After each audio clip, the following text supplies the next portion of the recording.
Okay, Pak. Assalamualaikum, Prof. Salam. How are you, Prof? Good, Alhamdulillah. Alhamdulillah. Pak Nazirin.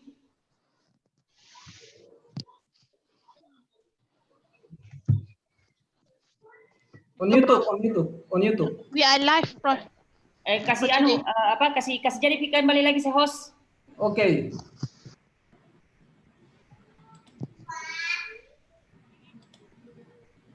Okay, thank you. Hello. Yeah. Okay. Iza. Yeah. Iza now. Okay. Let Prof open the class first. Okay.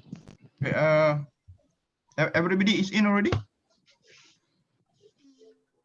Moon, I think Moon. Novi cannot enter join our class. Today only Moon. So, Prof, sorry for interrupting. Do you mind if we online on YouTube? online? Yeah, because now our class is online, live also in YouTube. Oh, okay. No problem. Okay, Alhamdulillah. So anyone that interested with the topic of Izza can watch later on. All right. Who's on this campus Merdeka? This is my friend, Prof. Oh, okay. He only assists me on the technical aspect. All right. Okay. Good afternoon to all. Thank you for joining us for our as usual class, Wednesday class. So today we have Iza is going to present the topic on social capital and cultural capital. Iza able to relate this with a community development aspect, how these two capital in the community can be utilized for the people to improve the people, in terms of economic, or in terms of, normally we go for economic. So let hear from Iza. So 2 hours to Iza, and then followed by as usual discussion, a simple discourse, and I will wrap up towards the end. Okay, to you, Iza. Okay, thank you, Prof.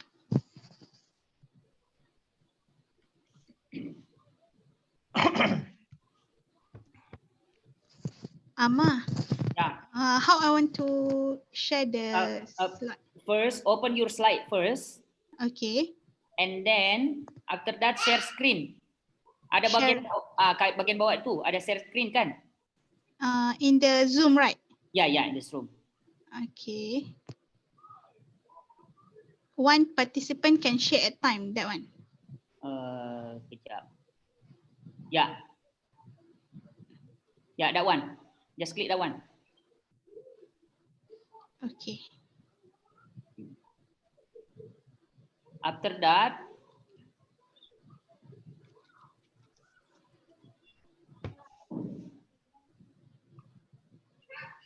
okay, good.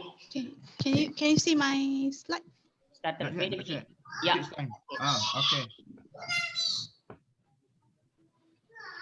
Okay. Where's the wait. You now play. Yeah.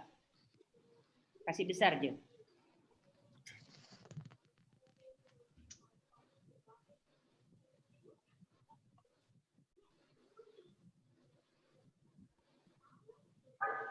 This one is there. Okay.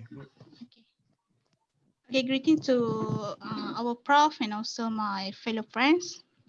Okay, for today, I would like to share my reading and also a little bit knowledge on social and also cultural capital in community development. Okay, this is the outline of my presentation today. for the first part, I will share to all of you about the social capital, on the definition, concept, types, importance of social capital, and also how we want to capitalize this capital. And then for the second part, then I will share on the cultural capital, same with the social capital part. Okay. For social capital is actually not kind of monetary capital.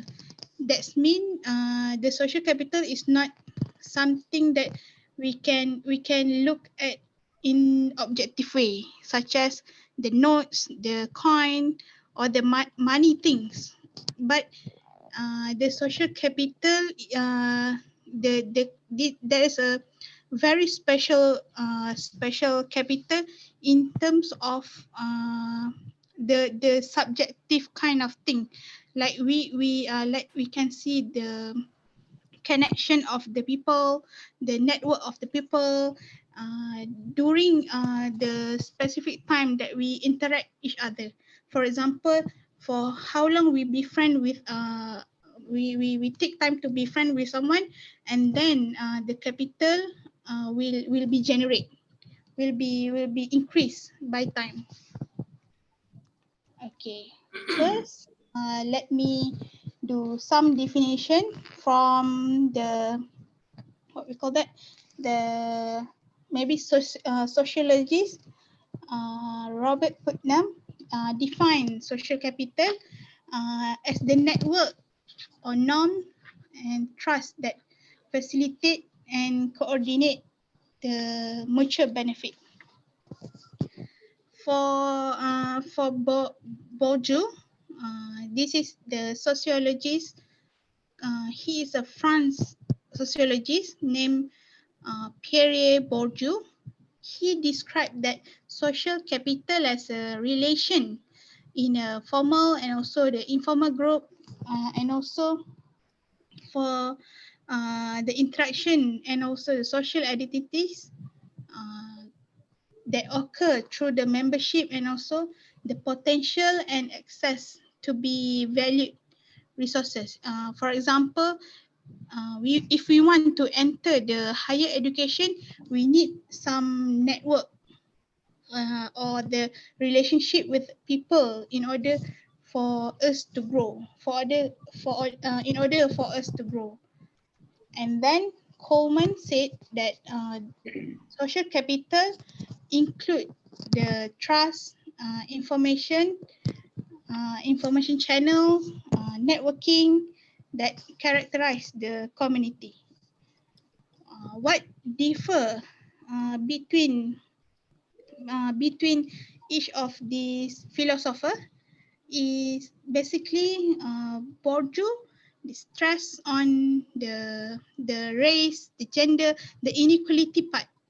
Means these philosophers stress on that is different class in the social capital, include the power, different exclusiveness, and also the prestigious. Okay. Next, this is some example that may include in social capital. First is trust, attitude, then followed by norms, relationship, and also network. Network will be repeatedly defined, described, and also shared along this talk.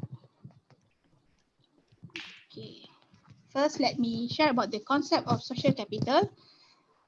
This concept being generated and also being described by many philosophers such as Coleman, Robert Putnam. Just now I said that French sociologist Pierre Bourdieu. They all do the research greatly in social capital. Okay. all of these social capital govern interaction among individual and also the society, the community that may contribute towards the end, maybe in the economic sector. The philosopher here described that social capital may categorize into two different kind of things, like the structural thing. First is structural form, include information sharing, the decision making, collective action in the social network. This is the kind of what do you call that, value that we can see, we can see directly. For example, for today class, in order for us to make a decision making, we do information sharing, like we ask in the WhatsApp group whether in order for us to conduct today class, is it possible to do it. So this kind of activity, we can see it by our naked eyes. We can see it. But in cognitive way, it kind of more subjective in nature. It is difficult for us to describe it. For example, share norms, attitude, trust, and also the belief.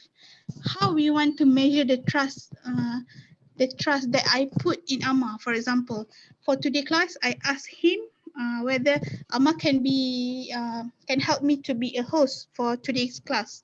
So the trust, Amma cannot see how much trust that I put to him. But actually, this kind of cognitive things, actually we can feel it. We can feel it.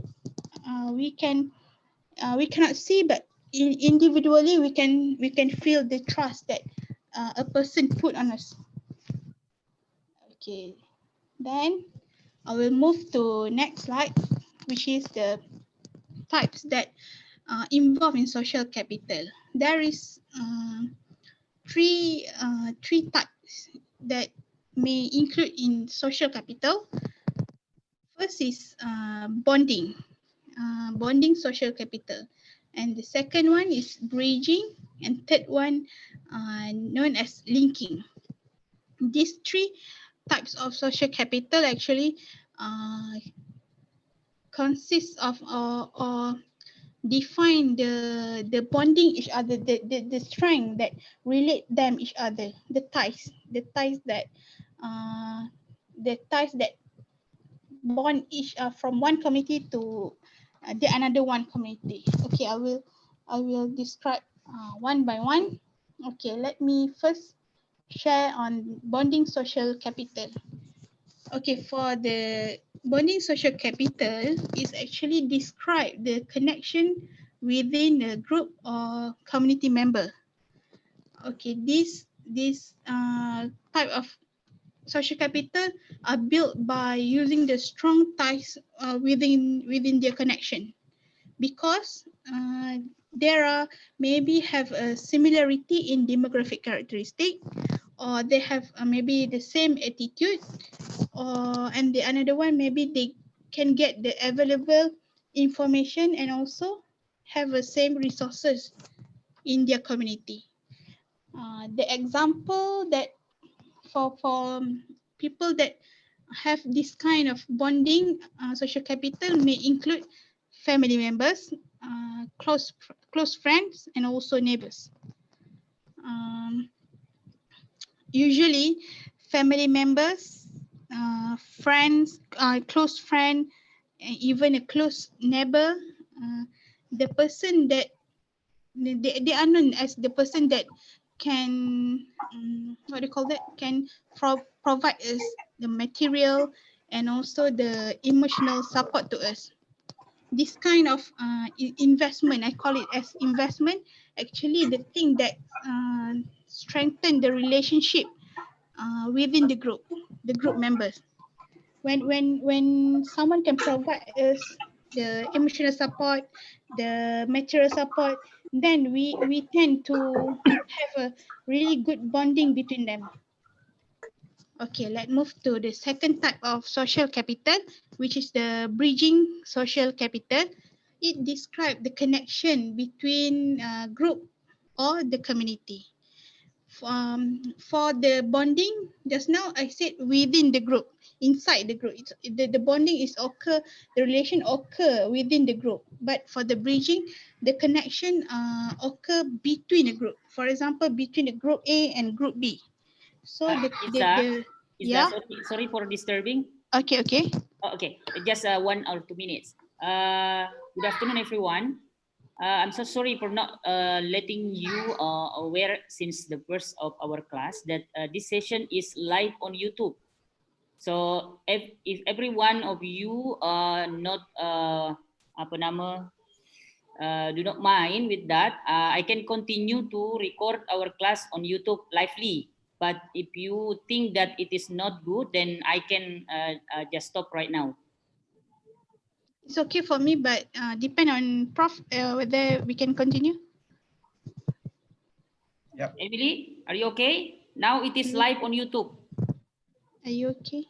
Okay. Yeah. So later on, it is actually good because we don't need to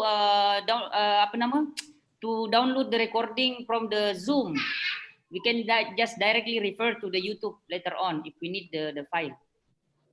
Okay, Amma. Okay, thank you. Yeah. Okay, okay. Okay, I will continue on the bridging social capital. It involves the weak tie that create and also to maintain the connection among the organization or among the community members.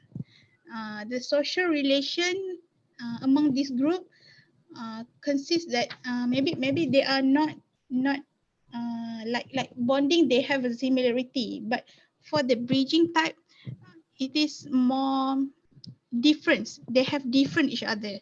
They have maybe not share the same. They do not live in the same area, in the same geographical area. Then, for example, the relationship that community members between two different village. For example, village A maybe a fisherman community, and for the village B maybe the farmers community. They don't have any similarity, but maybe they have a similarity, but they also have difference between each group. So uh, because of the differences, it will generate them for like curious about each other. They will need they will lead to them to have connection. They want to have that we call that next conversation. Also they want to sharing their own experiences. For example, the fishermen community want to share the experience to the farmers community. Then that kind of relationship occur between them, known as the bridging social capital. Okay, then the third one is linking social capital. For this kind of social capital, it actually involve of different group, different hierarchy group, different rank of group, which mean where can I describe that? The bottom part maybe the workers sector, the workers people, and the top one maybe the government or the funders. So the relationship occurred with them involve norms of respect, which mean that maybe the worker community have a respect towards the funders, the government that maybe include in their activity. The network of trusting a relationship between the people occur in a formal way mostly. For example, the relationship between community-based organization and the government or other funders. Okay, this is the diagram. Okay, can you see the dash line here? Dash in the middle. In the middle. Okay, this dash line here, I describe as differentiate each what do you call that, bottom and the top part, which means the I assume that the people who are in the top part have more power compared to the people at the bottom. Okay, I just give an example. For example, the community A, the farmers group just now I said. What we focus first on the bonding social capital. Assume this round shape is a one family, and this another round shape is second family. The interaction occur with the family one and family two is a very strong ties because they live in a same area, in same community. The network, the ties, them is a very strong kind of bond. So what we call that is a bonding social capital.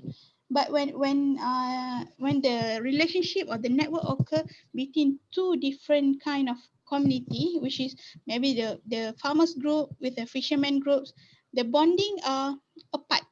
The bonding are apart, so they will create the less strength, the weaker strength between them, but the relationship still occur between each group.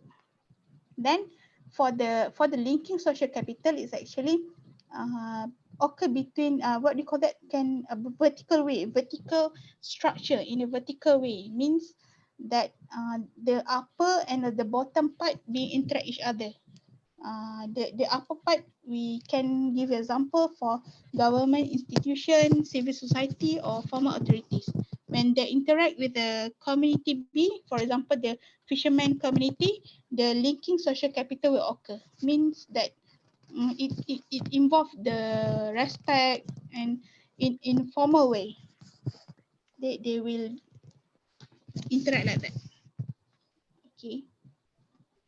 Next, for the importance of social capital, it is actually there's a lot of importance in social capital, but I give some of them. First, social capital can give us information. This information mostly can facilitate coordination because of enhanced communication between the group members or the people inside the community. Thus, it will reduce any inefficiency that occur within the group. Second is mutual aid.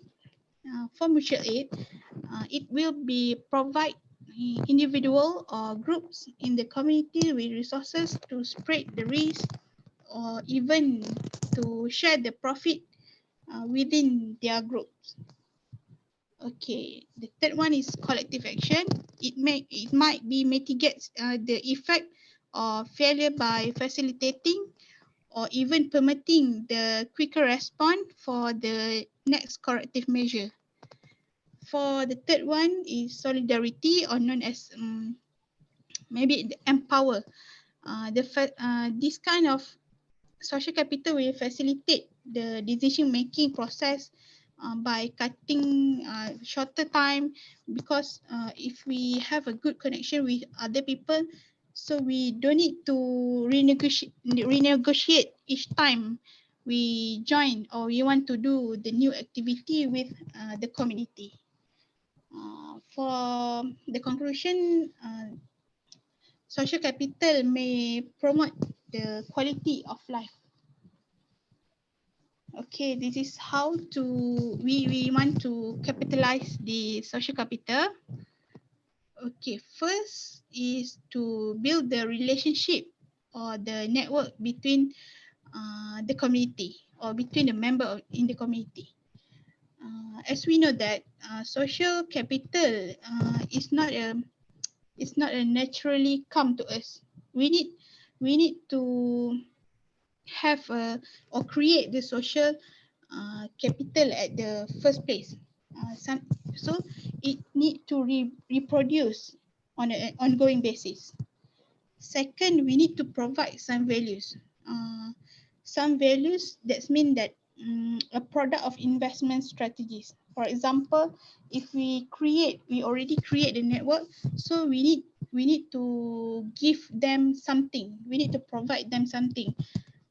some there is some proverb that we can say like the hand who are giving is better than the people who are receiving. So this kind of proverbs is describe this. We need to provide some values after we build the networks. The third one is investment. Uh, Social capital is actually also can be increased. How we want to increase social capital in terms of when we already add some values to the network that we already create, maybe we can help others to join the group. When we already invite other people to build the relationship, actually we also gain something. We can make our group or our network become bigger and bigger because we already be friend with A, and then A will come with B, C, and D. So we will spread our network. Thus, we relate to the last way to capitalize social capital, which is the collaborate. By doing the collaboration, I think all of us know the collaboration is very effective way in for us to do the work. For example, in COVID-19 in Malaysia, how we manage, how the government managed to what we call that, to flatten the curve, to share the knowledge is by collaborating in each ministry. For example, that right now all of us know that we already opened the school, right? We already opened the school, so Ministry of Education need to collaborate with Ministry of Health in term to provide the SOP to know how to manage the student.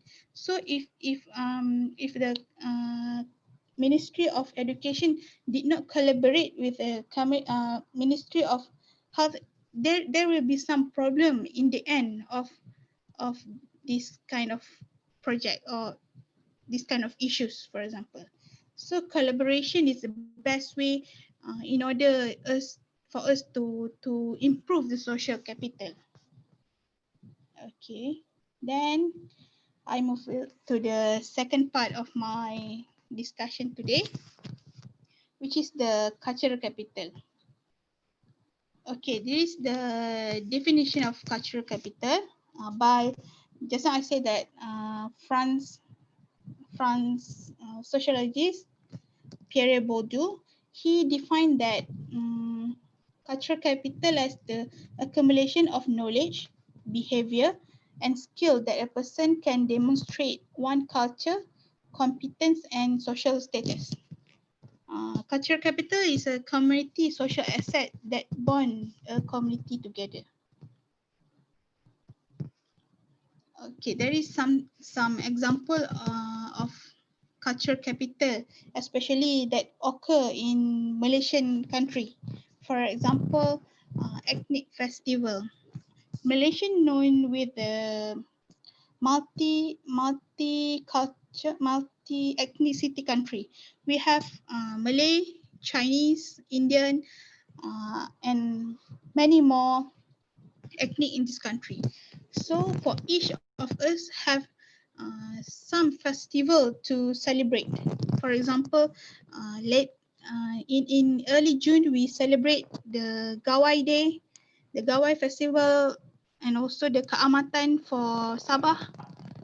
This kind of celebration actually create some values in the cultural capital. For example, for Muslim, Malay, we celebrate the Eid, and also for Chinese, they celebrate Chinese New Year, and then this will relate to the tradition that carry by each ethnicity. Everyone will have their own specific tradition. For example, in Malaysia, we can see that how we greet people. How we greet people, maybe same with other country, but in special way.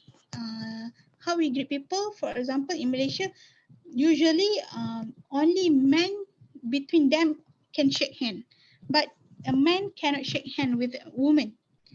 Usually women and men, when we greet each other, we just nod and smile, for example. But in Arabic tradition, for example, how they greet people, maybe they kiss they kiss each other cheeks, for example. That's kind of tradition describe each culture. Okay, then move to the heritage. Heritage is actually, this can be explained in many ways. It can be included as the build capital also, because heritage contain broad range of it. Okay, heritage actually come from, I can give one example from the colonization. Colonized? Malaysian have been colonized by British, by Portuguese, and also Holland, Netherlands, uh, years before. So that kind of people, when they come to our country, they tend to live their own culture in our country.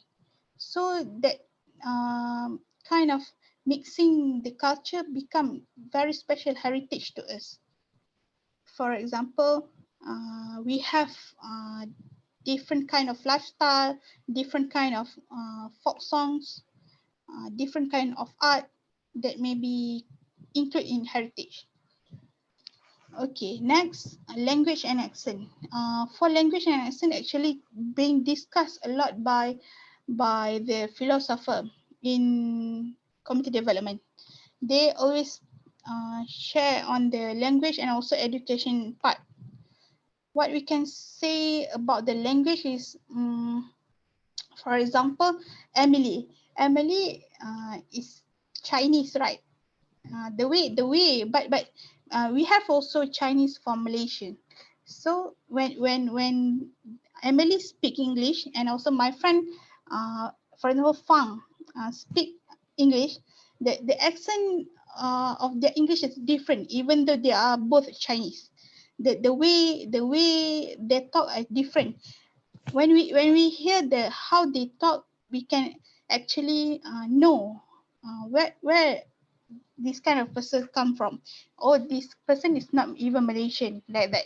The way Emily talk can give some value to it, because we can, what you call it, when we can exactly know where they come from. For example, there's one culture from Malaysian. If we speak English, we actually likely and mostly put the term lah at the end of our words. That's kind of Malaysian English people call. And then we move to the working ethics. Actually, when we talk about working ethics or ethics itself, maybe we can relate to how Japanese people do their work, how they are hardworking they are in order for them to do the work. The ethics itself actually be built from early age. I can give one example on that issue. For example, I have a Japanese friend from my high school. What I can see them working, their working is very different from us. They are very hardworking. They are very shy to do a mistake. So they actually do their work very perfect, in a perfect way. They shy to do a mistake in front of their teacher. So they actually develop the what they call the ethics since young age. So can we imagine how they will perform when they enter the working sector?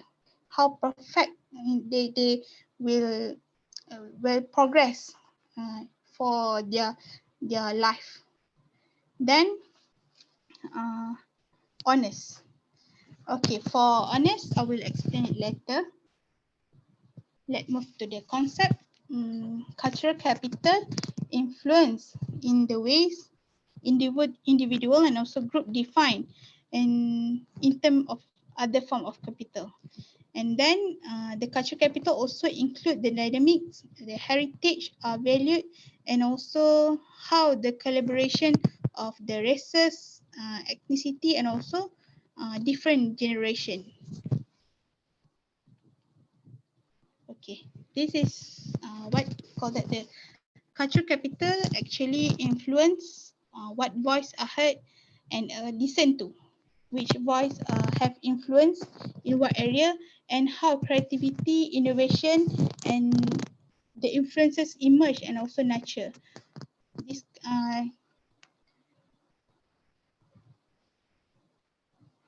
okay, let's move to the types of cultural capital. Actually, for the cultural capital, it involves three different types. First is institutionalized. Second is embodied, and the third one is objectified. Okay, I will explain one by one. Okay, for the institutionalized, this is the ways in the culture capital is being measured, certified, and also ranked. For example, academic qualification, job title, awards, and also honors. Okay, for the academic qualification, we all know that the higher we gain the academic qualification, the greater or the more easier we want to maybe have a good job, good uh, good life at the end, and also then the award itself actually, if I'm not mistaken, long time ago, uh, when a kid or the school student do the good things, for example they save the people life, they will be given an award by school or by state, for example pingat hang tuah, if I'm not mistaken. But right now I think the kind of reward or awards does not be given already. Maybe we can have a monetarized price actually will be given, or something that more value. But long for the years before, if we save people life, when we do a good things, we'll be award with something that like a cliche, something that very classical way to appreciate this. Okay, for honest, is actually be given by the government or by someone, by the government actually, if we do something that contribute the name for our country. For example, if we perform well in sports, for example, like Datuk Lee Chong Wei, the honors or the title will be given in front of our name. For example, if someone do contribute or do a very good job in badminton, for example, and we respect them, and people around the world know that person, so the honors will be given by the government to them. The honors also and also the title actually can be given by the government in a different level. For example, if I'm not mistaken, the lowest level maybe from Dato, then move to the Tan Sri, and the highest one, if I'm not mistaken, maybe Prof can correct me, Tun actually. So when we said about Tun, we know, for example, people that contribute a lot in our economic sector and also our political sector is our former Prime Minister Tun Mahathir Mohamad. So that kind of honor being given to them as a reward, as a something that can show the competency. So the conclusion of this institutionalized cultural capital is this of all of this will be symbolize cultural competence and also the authority. Okay, next I will move to embodied. Okay, embedded is the knowledge people acquire over time or through socialization and also education. How we want to have a good knowledge is actually can be occur formal and also informal way, but it will be takes time. It will not be we cannot get it over a night over or something. We need a period of time in order for us to master it. For example, dialect, accent, language, we need to go to the class, for example. And then the third one is objectify. Actually, the objectify is the easiest way because we can see it. For example, it is include the material objectify individual on that relate to their educational pursuit. Like when we have a good academic qualification, we tend to have a good job, and then at the end we have a good salary. So the person will be able to express their richness by using the luxury car, for example, or their home are very big. So this kind of objectified cultural capital tends to signal someone economic class. Okay, here is the diagram that will show each of cultural capital. For example, the institutionalized cultural capital include the qualification. Just now I said the awards, the title given to someone already being good in our country. For example, the honors, and also the second one is embedded cultural capital, include the knowledge, language, and mainly in cultural capital we always discuss on more on knowledge and also language, but they actually have many cultural capital such as mannerism, taste, and even style, the arts, how we preserve the arts, the belief, how we believe, and also habits, how we done the what you call that, how we the way we done our activity, the way we live actually. Okay, for the objectified cultural capital include the just now I said the property, the luxuriness, the prestigious, or the possession that we have, such as maybe money, cars, and also maybe land, something that we can possess with using maybe the high academic qualification or the better job. Okay, then the importance of cultural capital.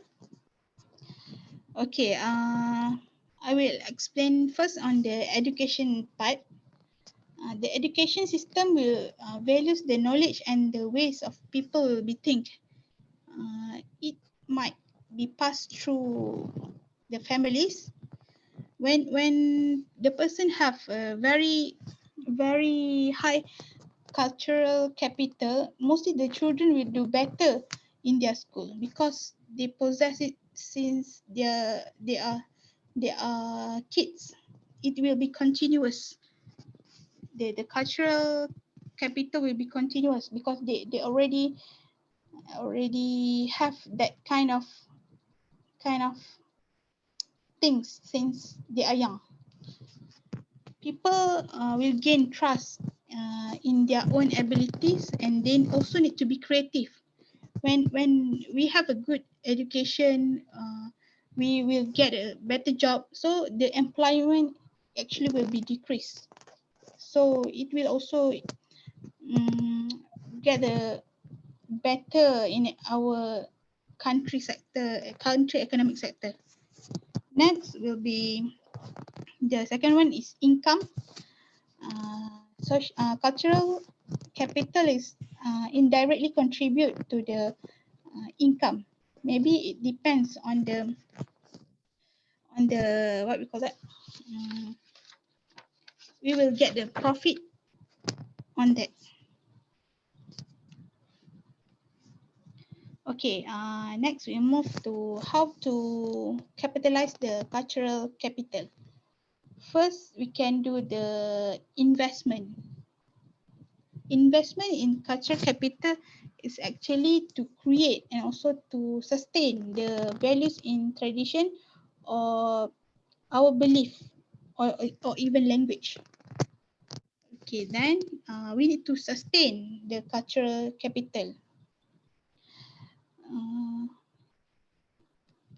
The investment in cultural capital could include cultural achievement, knowledge, skill, and also support for cultural transformation. It also may become the currency that may leverage other type of capital, not even cultural capital.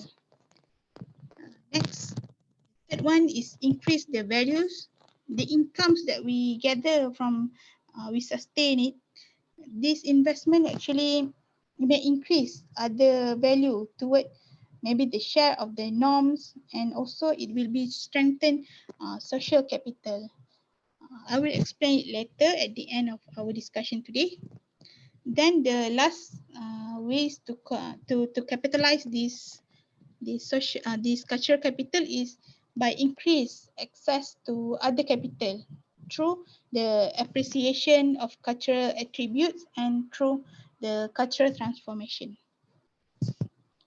Okay, next is the art and also the design. Because of why I say this, because of the we have a different kind of style, different kind of ways how we live, like what thing we prefer in our life, such as our country have a very good the design in terms of the culture is in batik painting, and also in the songket making, for example. Why I said that is you look at here, this foreigner maybe come to Malaysia because at the first place she loved the how the style of art being made, because of the preference of this young lady, maybe in kind of traditional style. So she will come to Malaysia and explore how we create batik, for example. This kind of things, cultural capital also will relate to or increase in terms of academic sector, maybe mostly on the tourism sector. Okay. But actually, in order for cultural capital being utilized, it's actually needs someone who are very, what we call that, very have an ability to make known of this kind of art. For example, our YDP Tuanku Permaisuri Agong here, she's very fall in love in songket making, especially the songket tenun Pahang. She's the one who are being acknowledged that how pretty the songket Pahang is. When she tried to market to popularize this kind of cloth, it will be increasing the value of the songket itself, and also it will be making Malaysian known to world on this kind of arts actually. Okay, let's move to the heritage. Just now I said that Malaysian is multicultural country, multi-ethnicity country. We have many ethnic in our country, such as Chinese, Indian, and also we already colonized by British, by Portuguese, and also Netherlands.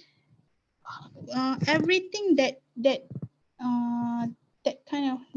colonization actually will leave behind, maybe in terms of the design of the building. So that kind of building will become one of our heritage, one of our culture. Like in Malacca, for example, have a lot of historical area, and also Penang, Malaysian Chinese being mixed married, Chinese and Malay being mixed married. We call that Baba Nyonya, I think. Baba and Nyonya, they how they live in their in the community is like they still continue to have a Chinese kind of lifestyle, but if I'm not mistaken, Baba Nyonya cannot speak Chinese. They do speak Malay. So that kind of differences is known as a Malaysian culture. Then this is one of Malaysian food. Okay, I know we already kind of boring, so let's move to food. Okay, when we said about food, actually Malaysian have many traditional food, many variety kind of food. Like this, you can see uh, you can see that what call that, every dish in for Malaysian culture, every dish here is contain what we call that sambal. That is our signature dish. Every single things, every single food we have, we need sambal. Like this nasi lemak, we have sambal anchovy. For this kind of satay, we have maybe sambal peanut. And also, if you look at here, this is actually kind of mixture of Chinese food actually. Nyonya curry laksa, something like that. This is mix of Chinese and also Malay dish. They, for and also they still put the Malaysian sambal belacan here. So this kind of food actually create something that culture in Malaysia. Same like this is roti canai also call it Indian, come from Indian ethnic. They are using maybe dal, but at the end they also mix with sambal sardine. So this kind of mixture of variety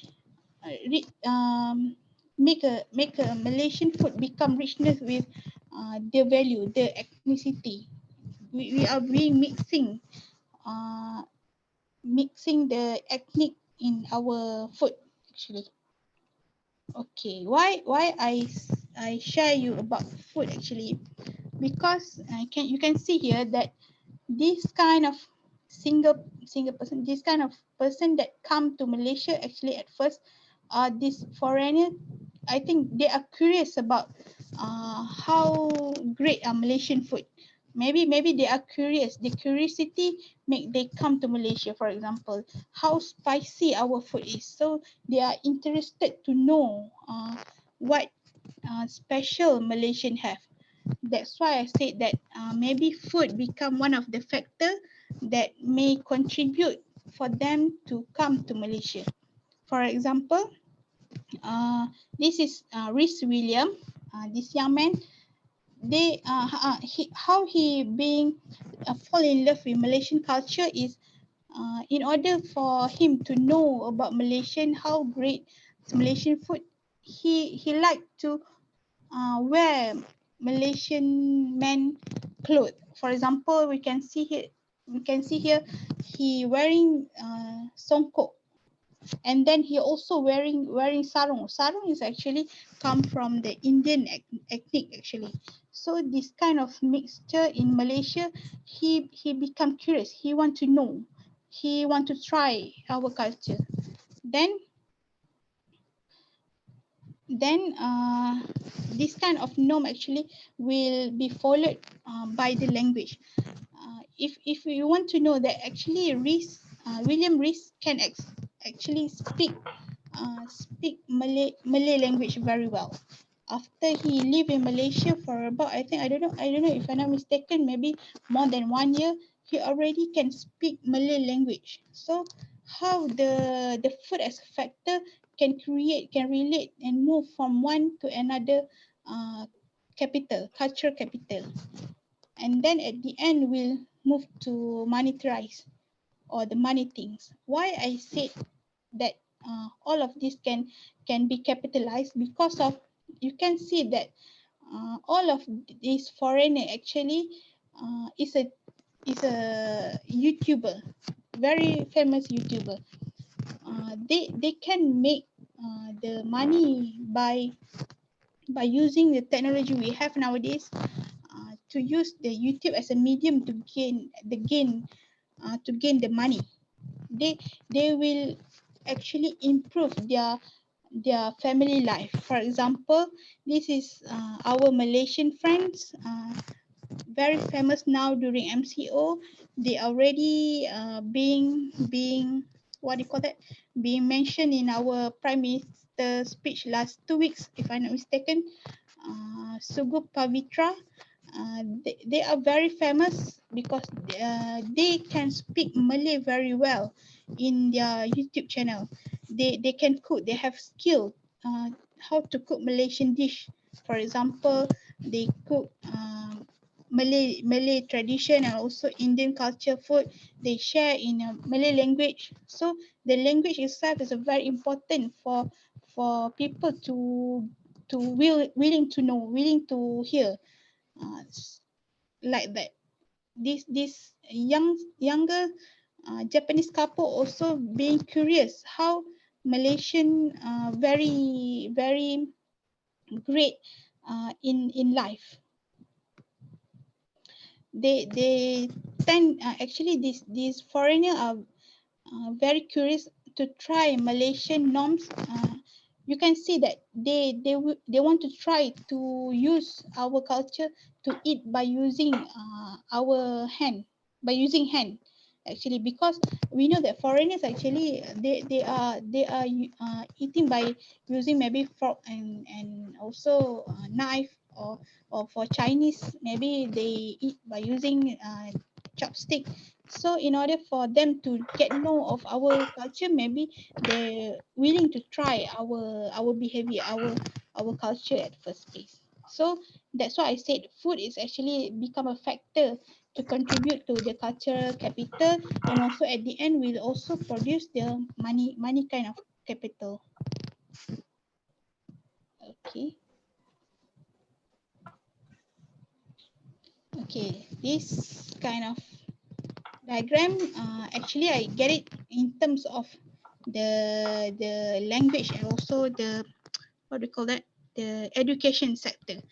In education sector, actually it start with the academic capital.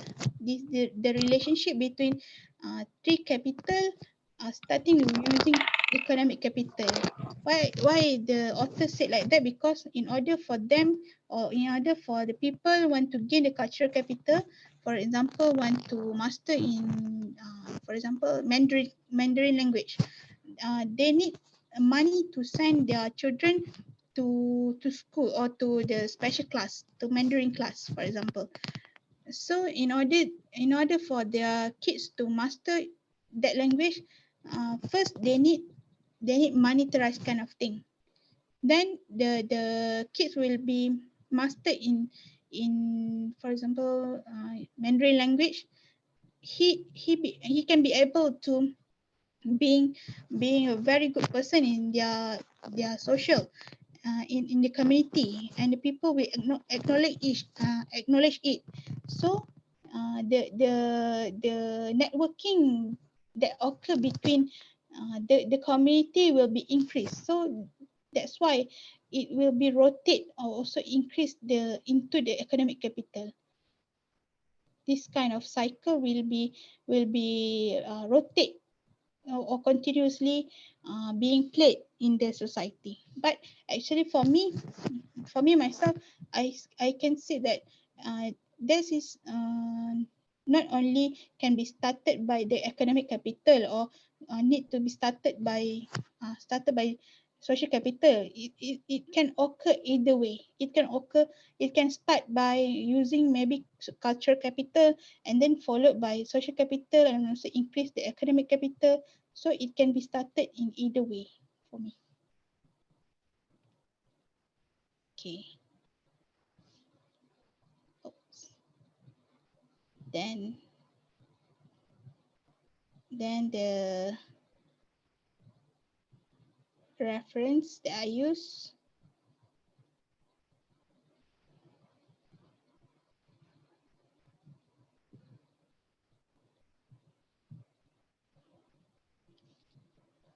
there is some reading that I use to share our discussion for today, and then maybe some further readings that all of you can get in order to know in detail, because I cannot get these books from Robert Putnam, Bowling Alone. It need to pay. You can refer to his blog actually to know about social capital. Then that's all. Thank you. Maybe we can have some sharing experience from our friends. Maybe Mahindra want to share something, or Emily. Okay, thank you, Iza, for your presentation. It's a good presentation. You have covered the important terms regards to both concept.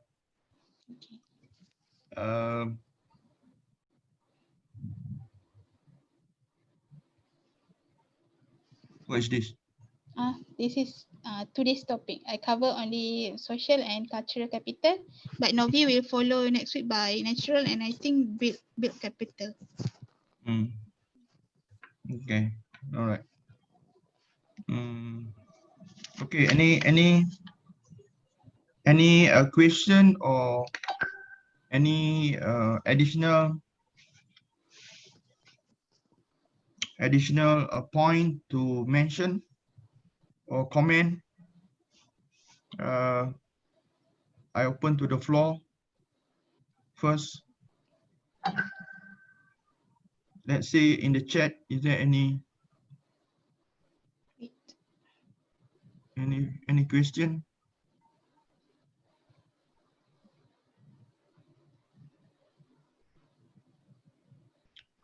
Emily, you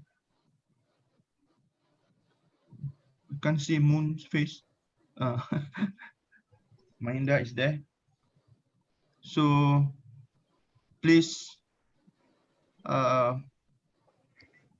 put up your question or ideas. Mahindra, you want to share something, or you want to ask? Yes. Good afternoon, Prof. and dear friends. So thanks for nice presentation by Isha. So I think social and cultural capital is so important in our community development, because Isha mentioned multiple ethnicity and religions. I think each of country, they have their own different, that means multiple cultural and religions background. Even Sri Lanka, we also have different ethnic groups and religions groups. So actually social and cultural capital, especially their knowledge and base of these theories, so important to develop the country, because in Sri Lanka we had a big problem between two ethnic groups. I think Novel, Tamil and Sinhala ethnic war. We had to pace 13 years.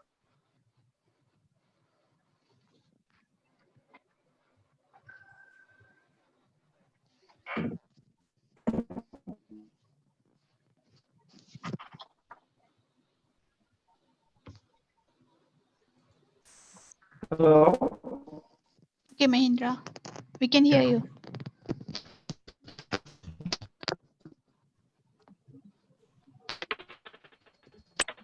So, Hello. yeah, Sorry, okay. I have some little text. Then some time.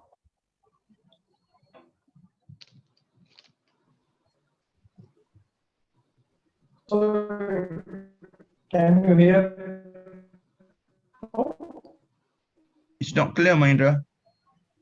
Can you hear me, bro? Yes. Yeah, now better. Okay, bro. Then actually, if we have a good base about the social and culture, we can minimize that kind of problems, and we can get support of the different ethnic groups and religious groups to empowerment themselves. So that's my point.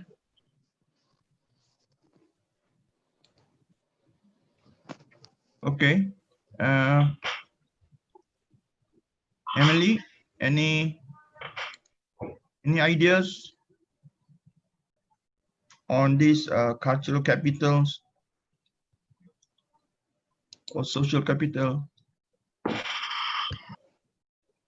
Well, Isa have shared with us a big concept, but I would like to if you have ideas how the two capitals can be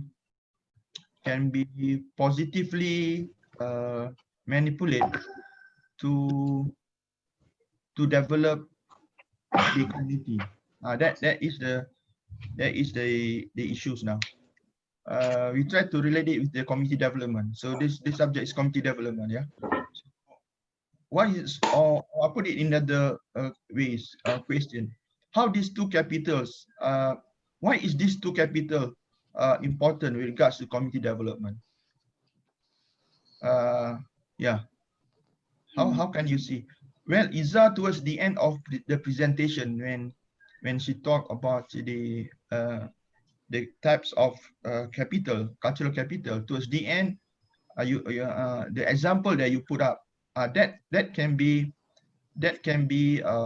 what do you call, emulate, or we can try that on the community in the aspect of tourism, for example. Yeah. So this cultural capital can be utilized in the tourism industry, and how the people can benefit, how the local people can benefit from whatever cultural capital that they have. Let's say you are a community developer, yeah, and you are engaged in one community.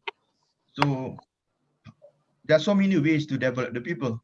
Yeah, we have the government from various agency that assist the community through this technical approach, for example. But then you, beside you as being a technical person in that community, but you can also use, you observe what are the capital that the people have. Yeah. And how you can make use of this capital to assist your work. This is my point. Yeah. It's fine. Isa have explained to us the concept. Is, as I said just now, it's a good presentation. You covered almost all of the main idea.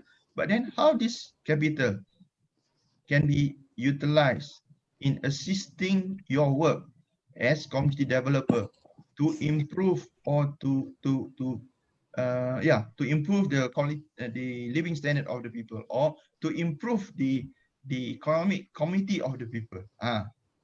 try to think in that way. Yeah. That is the point that I would like to hear from you. In a like a specific way, I think I don't have kind of the good word, but I think people need some creativity, some good knowledge. For example, I can relate. For example, in youth community, for example, right now, youngster nowadays cannot easily get a job. For example, then how they can use many kind of capital, not exactly cultural and social, but they can actually be creative and tend to ask themselves what specialty they have, what kind of strength they possess in their own self. I think most of youth nowadays can manage to manipulate the technology, so they can actually, that's why I said that by using YouTube we can make money. So youngsters nowadays also can use their skill, their anything that they have to become more creative, to use the maybe the cultural capital that they already have. They need to be creative in their own way Yeah. to relate to another thing. So what are the example of the cultural capital that can change dollar and cent, that can make money? I mean, put it in a very harsh word. Okay, because for example,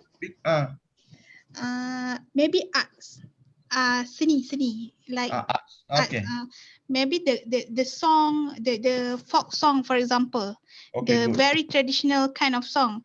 Maybe Yeah. if the person or the youth community have very knowledgeable to create the new song, they can change from the traditional kind of thing mixed with the freshness kind of new song, and then they can publish it. They can even make the song worldwide known, for example. So that kind of maybe we can see it as a small thing, but actually when people curious, when people want to know and involve of some specialty, some creativity, that will make it profitable at the end, I think. So these are the example of answers. Yeah. What do you call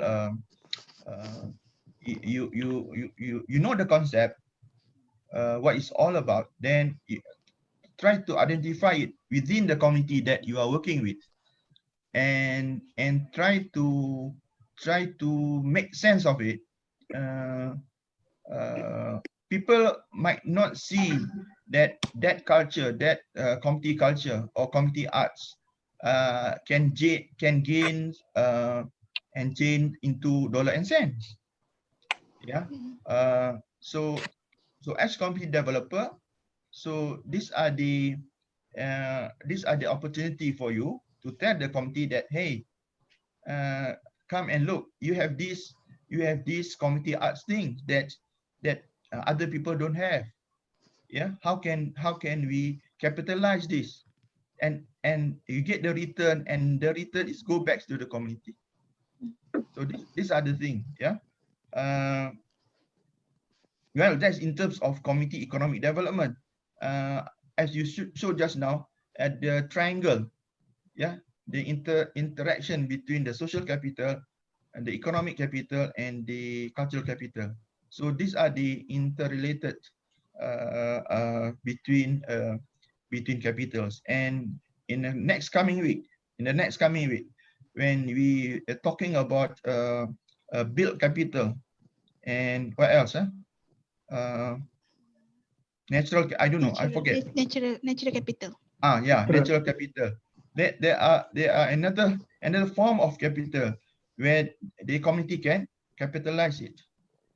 Yeah, can make money. I mean, put in a very harsh word, as I said just now, can turn it into dollar and cents. Yeah. So these are the thing. Okay, I'm giving you a broad spectrum first, yeah. Then we go. I'll elaborate it later. Now, if we can go back to the earlier slide on the social capital, social capital. Okay, by the way, yeah, with regards to community development, there are so many capitals, yeah, exist in the community, yeah. Social capital, cultural capital, we have a built capital, and then we will have a natural capital. Natural capital. Sorry? Natural capital. Yeah, natural capital. What else? Physical, individual. Sorry? Sorry, Prof. Political. Political capital. Individual capital. That means individual and intellectual capital. Intellectual. Okay. So more or less, those are the type of capital in every community, more or less. And this depend very much on the some are given. Some of the capital are given by God. Yeah, that differentiate between community to community. I give you an example. Yeah, natural capital. Some community, they have extra natural capital. For example, you have a waterfall. Yeah, you live by the seaside. Yeah, you have this what do you call highland, like Cameron Highlands, like this Fraser Hills. Yeah, these are natural capital. Yeah, but as I said, not all community possess that capital because this is given by God. Yeah. Beside that, I think we are almost having the same capital. And all this capital that we just mentioned to you, yeah, is it make up of this, we call it as the strength of the community. Yeah, those capital possessed by the community, it will determine the level of the strength of the community. Why I say this? Okay, I give you an example. Yeah, example. If you are talking about human capital, yeah, in certain community, when you talk about the human capital, one community might have less human capital. I mean, I use the word less. If we refer to the amount of the capabilities possessed by the community, yeah, the level of capability, and how this level of capability is calculated or examined. Now, let's say that community, 95% of them are elderly people. Let's say 95% or 90% of them are made up of old people. The remaining is 10% are young people. Now, we can easily say that in terms of human capital in that particular village is less in terms of their capacity compared to the another villages if the age range are productive age range. Okay, so this you can see two different settings in terms of human capital. So as a community worker, community developer, so you have to know, yeah, what is the strength of the community, what in terms of human capital, what are the composition like. That will indicate to you, are you having amount of a good quality and also in terms of quantity better that can assist your work compared to the other community. Yeah. So So these are the things that you have to look into. Yeah. Now coming back to the terms capital, why is it called Putnam and this Coleman say capital? Social capital, human capital, bill capital. Why is so important by coin the social with the capital, natural capital? So why a cultural capital? Why can't you say just cultural, that's social? Why? Big peranan dalam hidup. Huh? Peranan apa? Big influence, big something important. Something important. I Okay. think, Prof, those are the powers The power, okay. of the community. The strength, It is to easy to operationalize into the real practices, Prof. So by putting like capital, then we can directly understand what culture. Because without capital, culture will be too broad. Too broad. Well, if you read some theory regards this of the capital, by put it when you put capital, coin it together, it look like you treasure it very much, because you're putting values into it. You're putting values into it. Yeah. Culture is not ordinary culture. Hey man, culture is not ordinary culture. It's not your dodang sayang. It's not your what? I don't know, Chinese your dance, dragon dance or what. But inside that thing, actually there is dollars and cents. Yeah, it can be a directly dollar and cent, and it might not directly dollar and cents, but it does help to produce something. You nicely use it, you nicely orchestrate all this capital in such a way, it can produce something that benefit to you. Understand? So it is an input. It is an input to you, to the community. If you don't have that input, you don't have that capital, I mean, it is difficult for you to develop the people. So it is an input. It's a capital for you. If you learn economic, for example, during our Form 6, if you can recall, I don't know whether you have undergone the same thing as I have passed through. In economy, we have how many capitals? 4 or 3. We have the labor, we have the money, we have the what? The land, yeah, and then we have the plant, the factory, yeah. So these are the inputs to run a business. Yeah, I might giving a wrong elements of this 4, but there are things.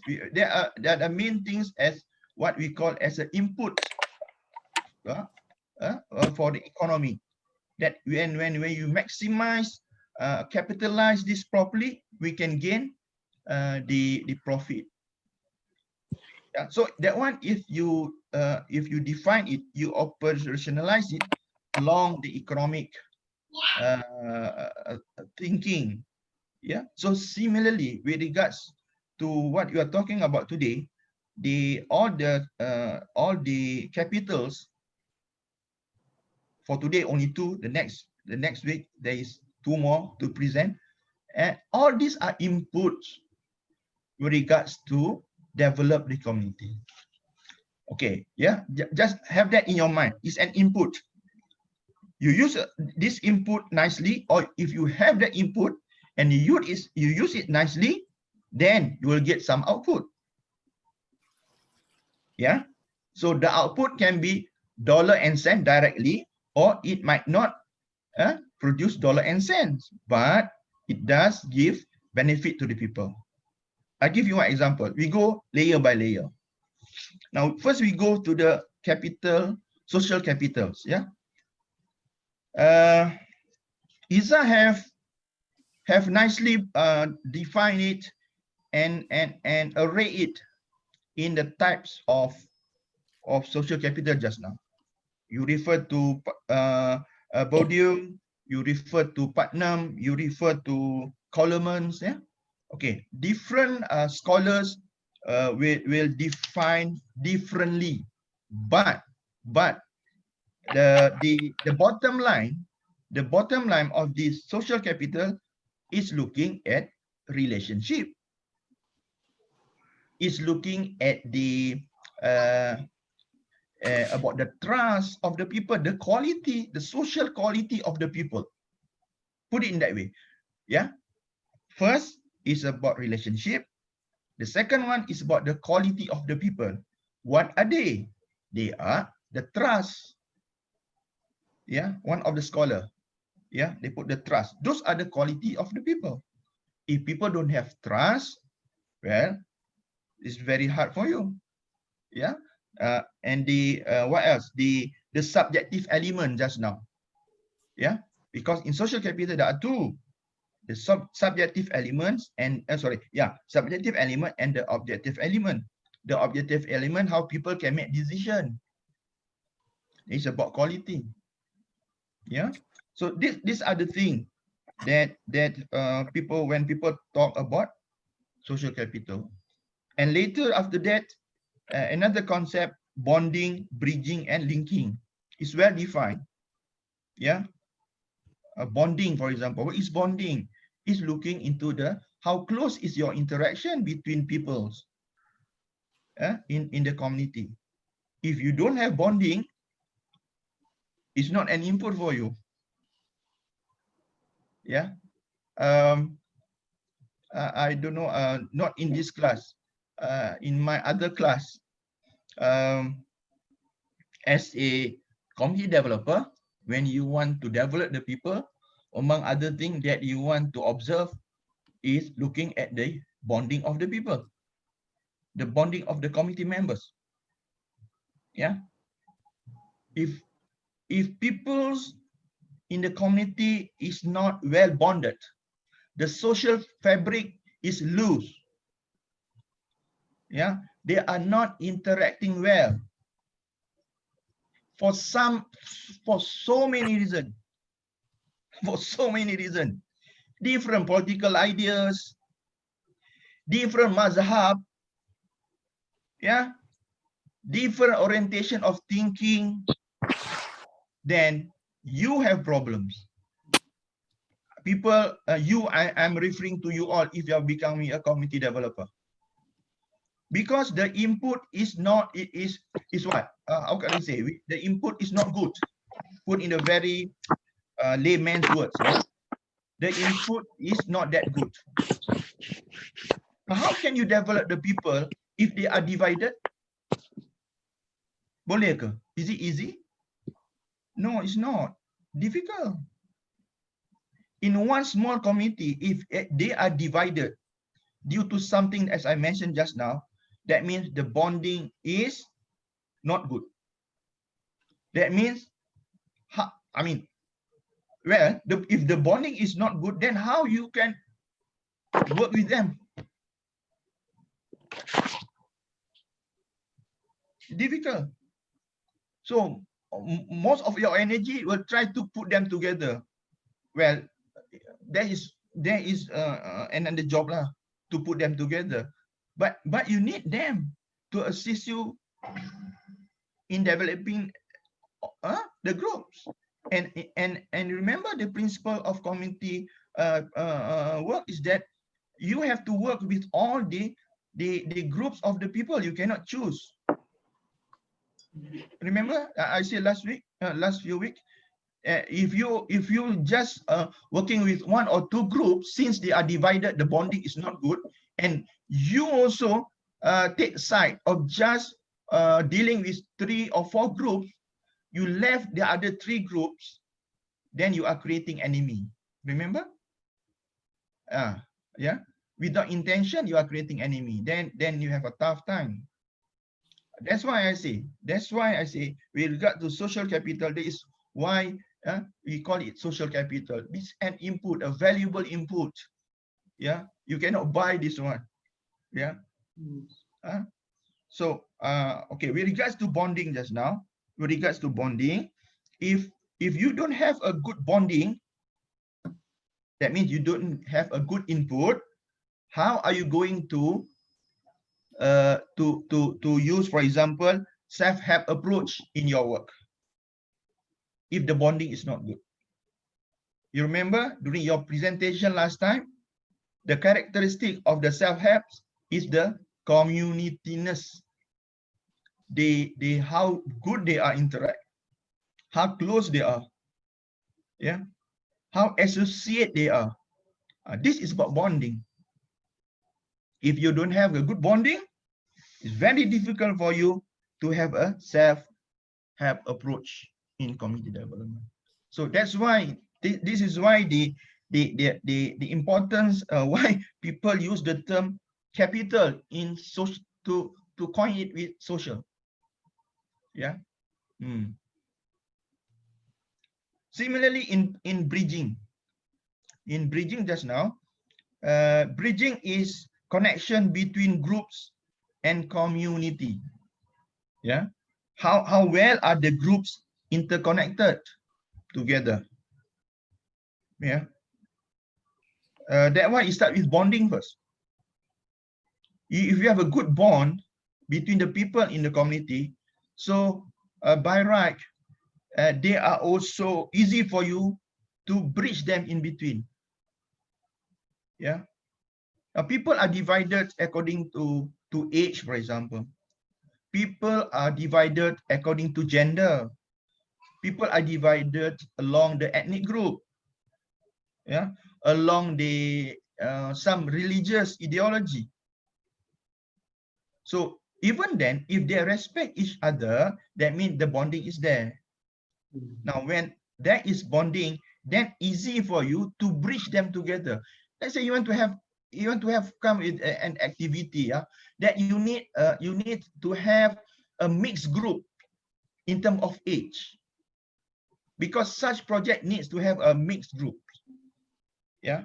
So if they are bonding, good bond, good social fabrics, then easy for you to bridge them together between groups. Yeah. The elderly, with the youth group, for example.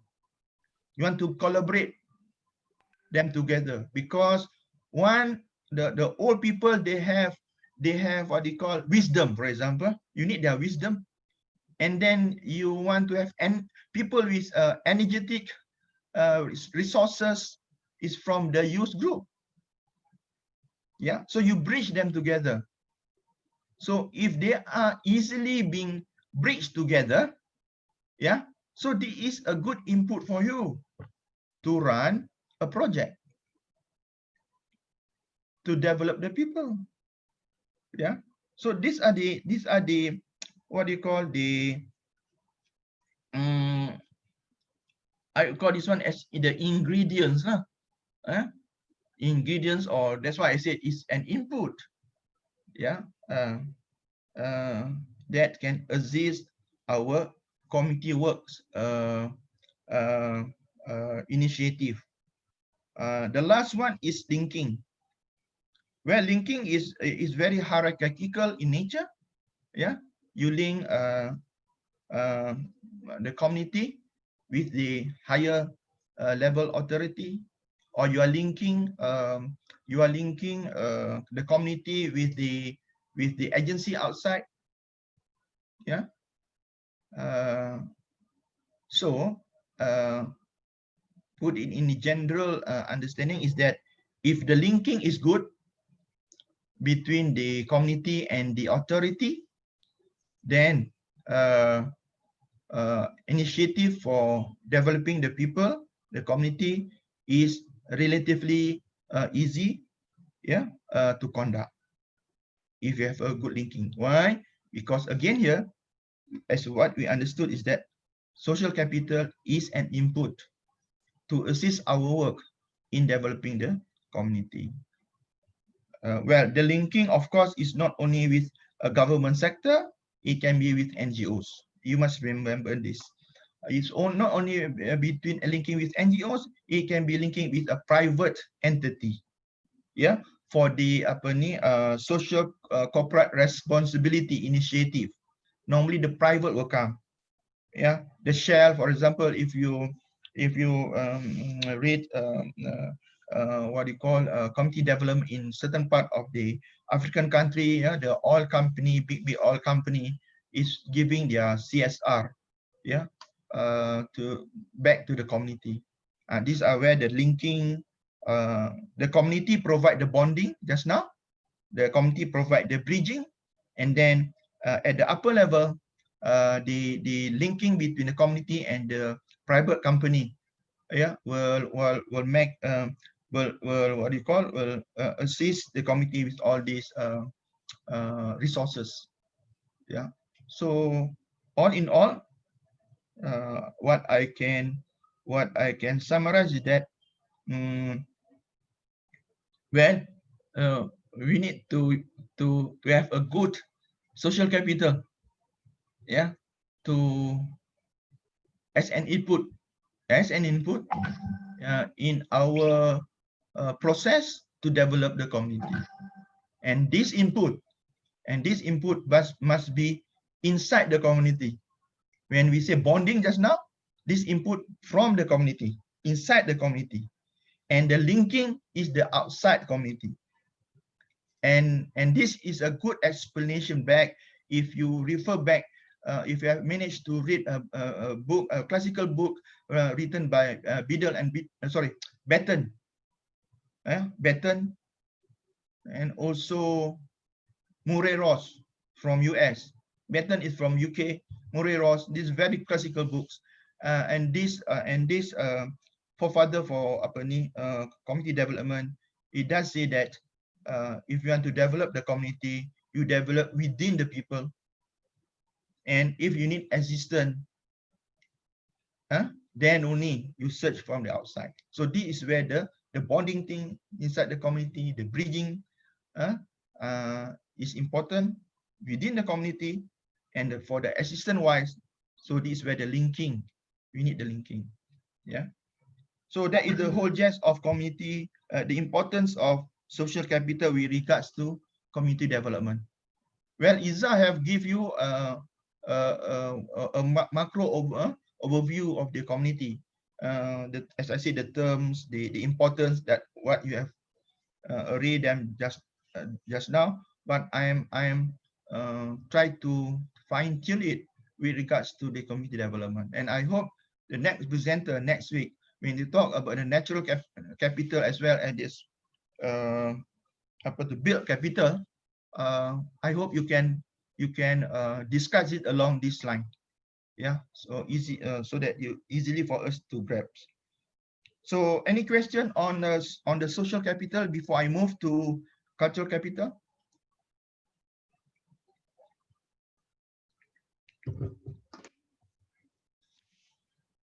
Any question? Okay, if none, so cultural capital, yeah. I'm moving to cultural capital now. Well, I hope everybody have a general understanding when we talk about cultural capital. We should have a similar understanding. At least when we talk about cultural capital, something click in our mind is about knowledge. It's about skill of the people, the knowledge of the people, the skill of the people, that owned by the people. Yeah, in heritage, inherence. Yeah, and also, well, some cultural capital you can learn. Yeah, you can learn the knowledge or the skill. Yeah, and also tradition. and also traditions. Yeah. Now, you can, well, in anthropologies, you can go back to see the definition given by E.B. Taylor. What is capital? Yeah, a very, very classical definition by Taylor, Taylor, Taylor. Yeah, on what is capital. Well, this is not anthropological class. Just we take a surface value or understanding about the cultural capital is about, just now you mentioned about knowledge and skills. Yeah. Now, again here, cultural capital is an input in community development. Yeah, it's an input, but you have to see in what way of the input with regards to community development. What Iza have shared us just now is about money making. You capitalize the culture that the people possess, so you sell it. In other words, you sell your tradition. Yeah.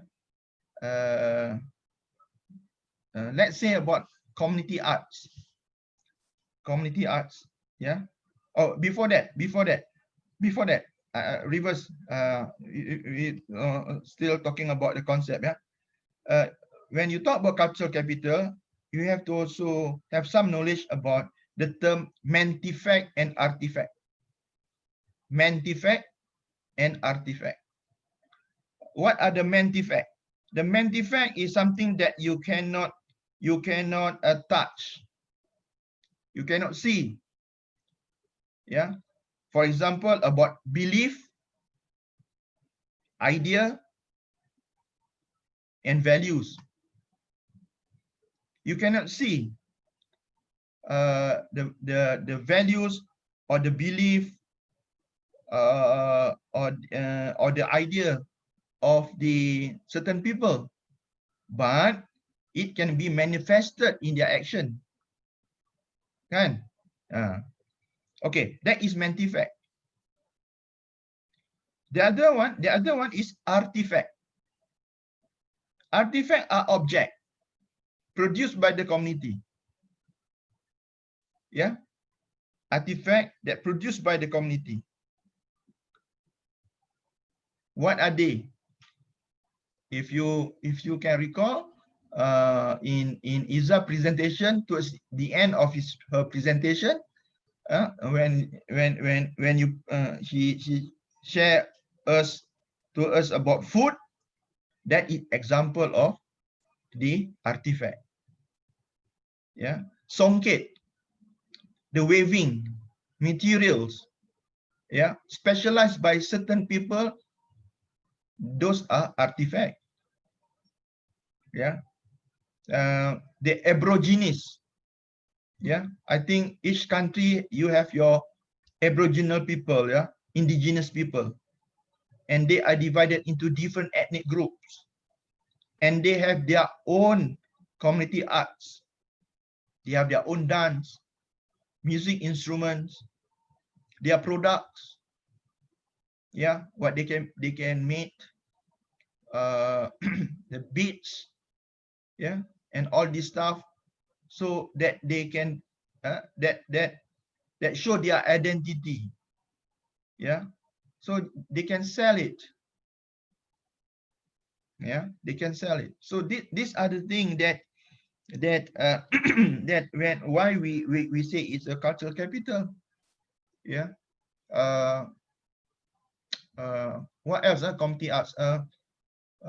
Let's say this one in Indonesia and in Malaysia, in the East Coast, for example, the wayang kulit. You know wayang kulit? I don't know what they call in English this wayang kulit. This form of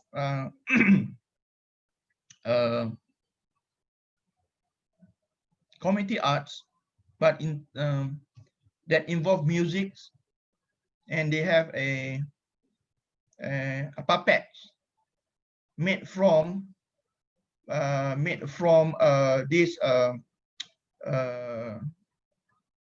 lembu punya kulit, ya. The cows kulit apa ya? Skin. Yeah, the cow skin, and then this is a part from the influence of the Indians, yeah, in the olden days. So that has been we have been what you call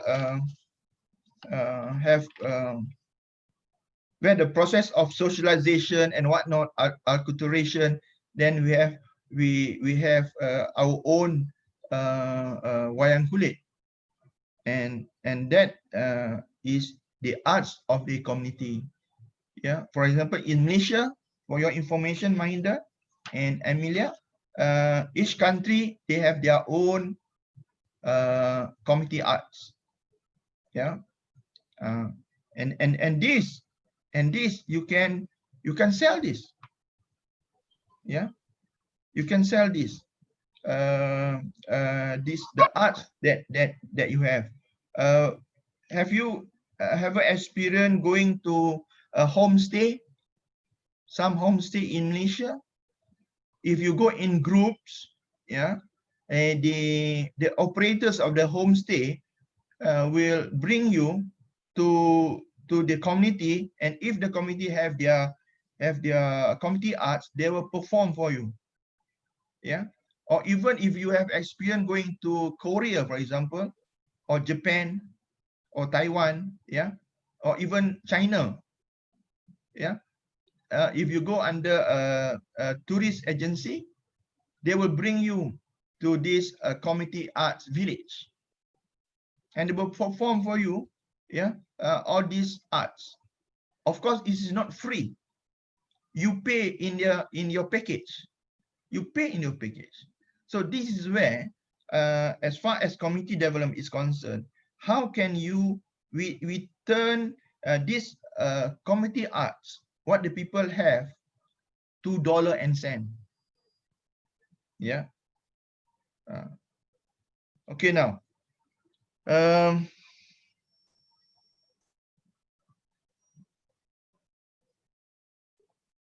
Isa just now have shown us about this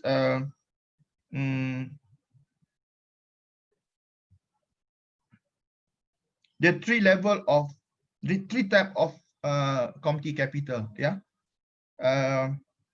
The institutionalized capital, yeah, embodied capital. So I'm going to touch these two first. Now, you said that institutionalized capital is that the culture that been graded, that been ranked, yeah, and you give your example. It's okay with that, but I want to define it along the community capital that we can sell it. Yeah, we can sell it. Now,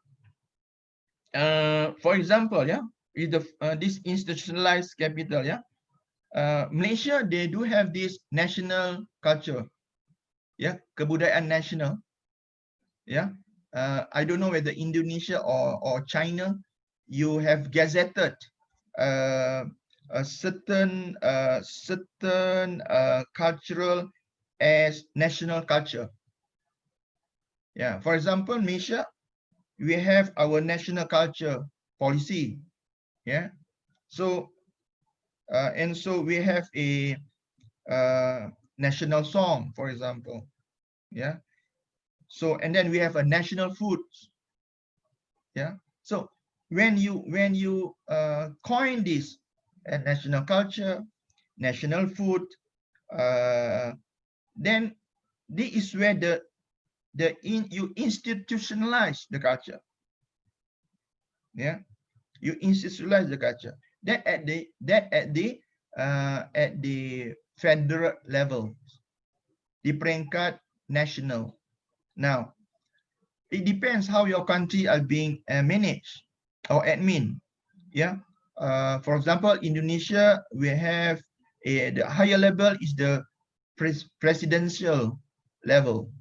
and then you have the province level, and right down to your I don't know, your what, your lurah, you know, your sub district level. Now, if along this level, different level, you can have this kind of institutionalized culture. That is your identity of your community. Yeah, you create that identity. Yeah, and if you have that, you create the identity. That is the selling point of your culture.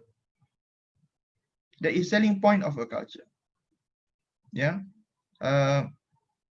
If you are familiar about Malaysian context, in Sabah and Sarawak, we have so many ethnic, and each ethnic groups, yeah, they are majority in certain area, and this ethnic group, they have their own identity.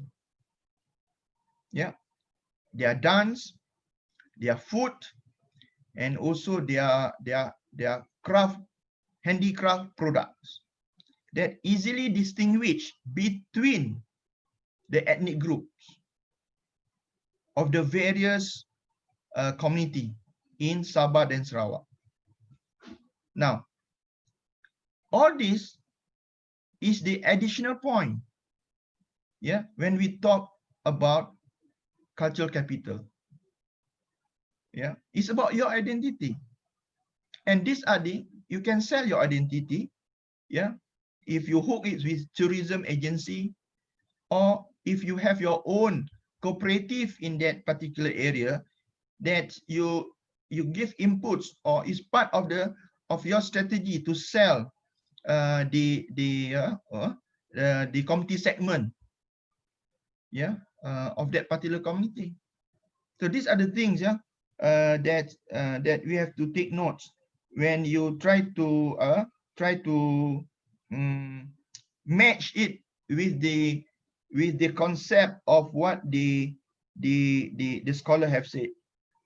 Now, the embodied capital, yeah, in the embodied capital just now, I am interested in the ISA presentation just now. The three bubbles. The three bubbles. One is the big bubble of the institutionalized capital, and then the center is the embedded capital. Now, what ISA have shown to us, it encompasses a compress of so many elements. Taste, for example, taste is about food. Yeah, different community, they have different food. I don't know if you go to India, for example, yeah, well, India is a big continent. If you go country by country, of course, the food is different. Now, that at the country level, but since we are talking about community development, I wonder if every single state, that we have so many community, and every single community, they have their own food, they have their own dress, they have their own skill, which all these things, if you are creative enough, we can turn it to be dollar and cent. Yeah. So how to orchestrate all these things? I give you an example. Well, in terms of belief, what struck in my mind just now, in terms of belief, for example, Malaysia, this is at the country level. Have you experienced visiting join the Thaipusam festival, the Indian festival Thaipusam, yeah, whereby they bring the kavadi, they go to their ritual area in Batu Cave. I think that is Thaipusam, isn't it? Correct me if I'm wrong.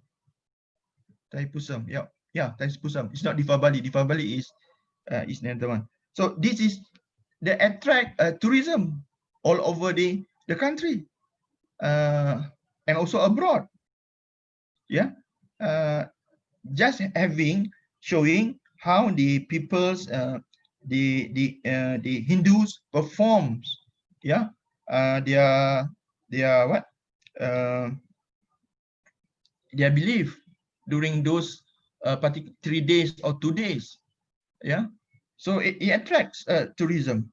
Now, on the similar what do you call thought also. So how about food, for example? Similarly, foods, yeah, can attract people, yeah, from other part of the world to go to your village to enjoy eating certain dishes that is your signature, and make it popular.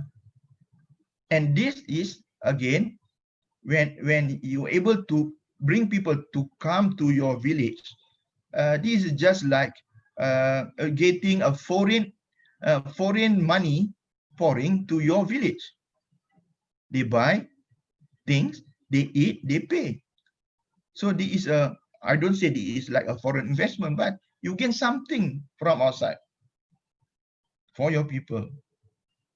Mind you, if you can offer that few dishes, yeah, and there are so many people engaged with that enterprise, sharing the benefit of it, then you see the impact of the activities by able of capitalizing your culture just on food.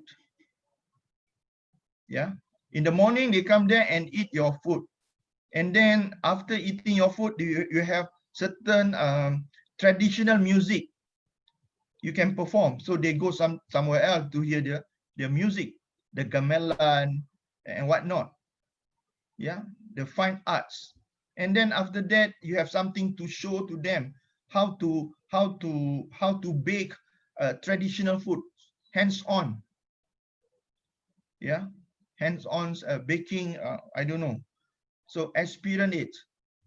Yeah, and you charge. So these are the things, bit and pieces of this cultural that you have. You can turn it to dollars and cents.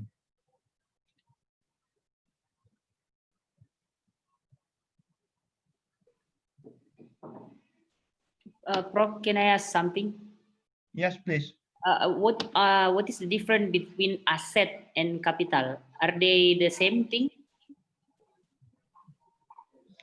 Because asset, capital asset, you know, sorry, natural asset, cultural asset. Well, to me is another way of using the terms. Yeah, the notion of it is more or less the same. For example, the ABC approach. ABC approach that is quite popular in Australia, certain part of Australia, and also in United States. Popular in the year of, if I'm not mistaken, in the 90s, if I'm not mistaken, by two gentlemen writing on books, a big textbooks on the ABC approach of CD. Yeah, that is asset-based community development. ABCD. Yeah, if you look into the book, I mean, if you have managed to read the book, ABCD is asset-based community development. Actually, it's talking about the capital, what the capitals available in the community that you can utilize it, yeah, to develop the community. I used just now in my first 10 minutes of starting my what I mentioned just now is about the strength of the community depends on the asset that you have. Remember? So these are actually the capitals, what the capital that possessed by the community. Okay. One more thing that I would like to share with you with regards to the institutionalized capital. Okay. Have you heard about this World Heritage Site that gazetted by UNESCO? Yeah. So these are a form of people's gazette. The international body recognize it. So for some area, I mean some country, if you have this gazetted area by the international body, that is what we call a cultural capital, institutionalized cultural capital. The international body have ranked it and have gazetted that this is the World Heritage Site. Now, you can see what you have in the World Heritage Site. People are coming, you know, pay a visit, yeah, and there are downstream activity that you can have when people visit to this area. You can sell things, you come up with booth, yeah. That's why you can sell your signature in terms of food, in terms of the handicraft, yeah. So take the opportunity, yeah. When there is a site being gazetted as World Heritage, yeah. So these are the things, yeah. Okay, so I think I've explained to you the importance of this cultural capital as well as the social capitals, how we can maximize optimally all this capital to benefit the local community where the capital lies. Yeah, we are not importing or creating the cultural capital. No, all this capital that I'm talking about is the capital within the community. Yeah, within the community. All right, I'll give you another example. Cultural capital. Cultural capital, as Eza have shared the definition, is about knowledge and it's about skill. Yeah, skill manifested in the product. And you see the product, oh, this is a pencil or whatever it is from X community.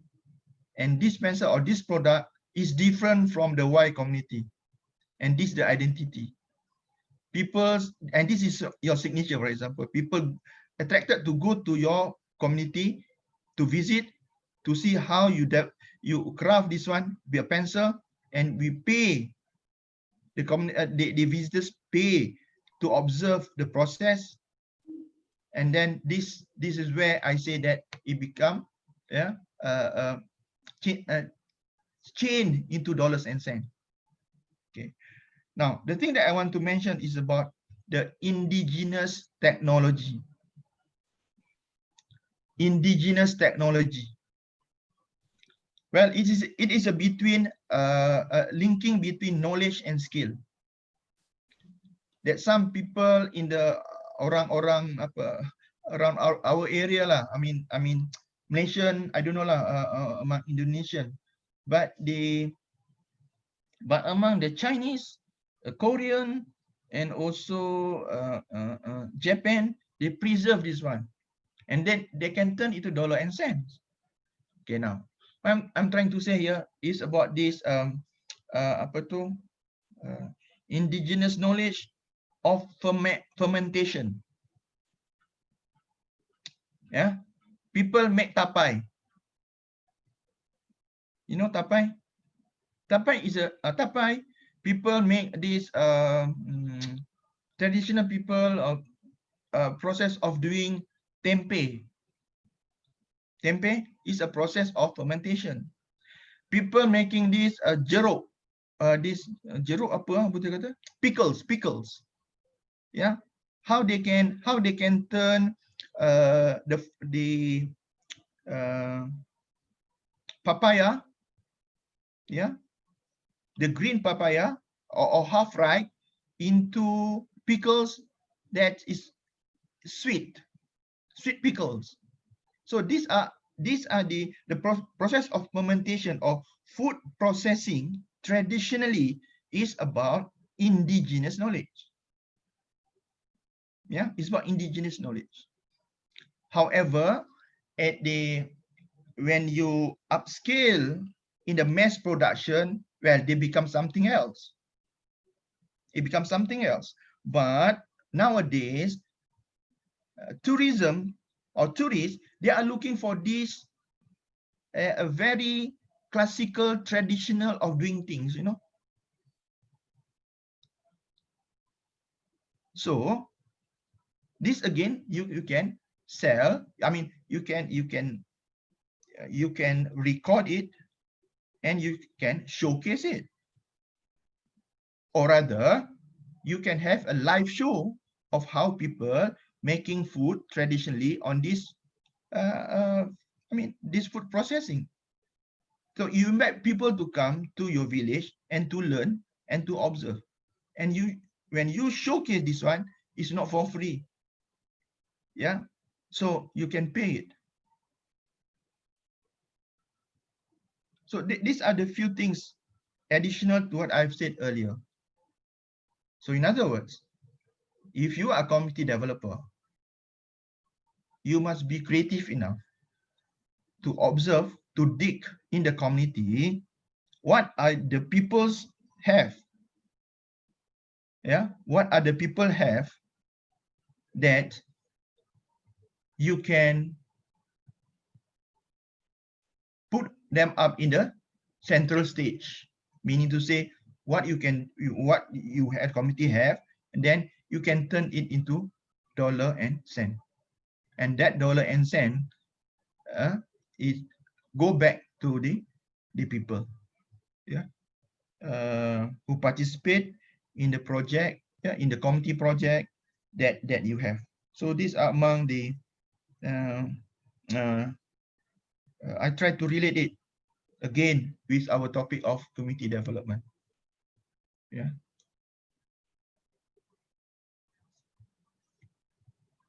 So any question then?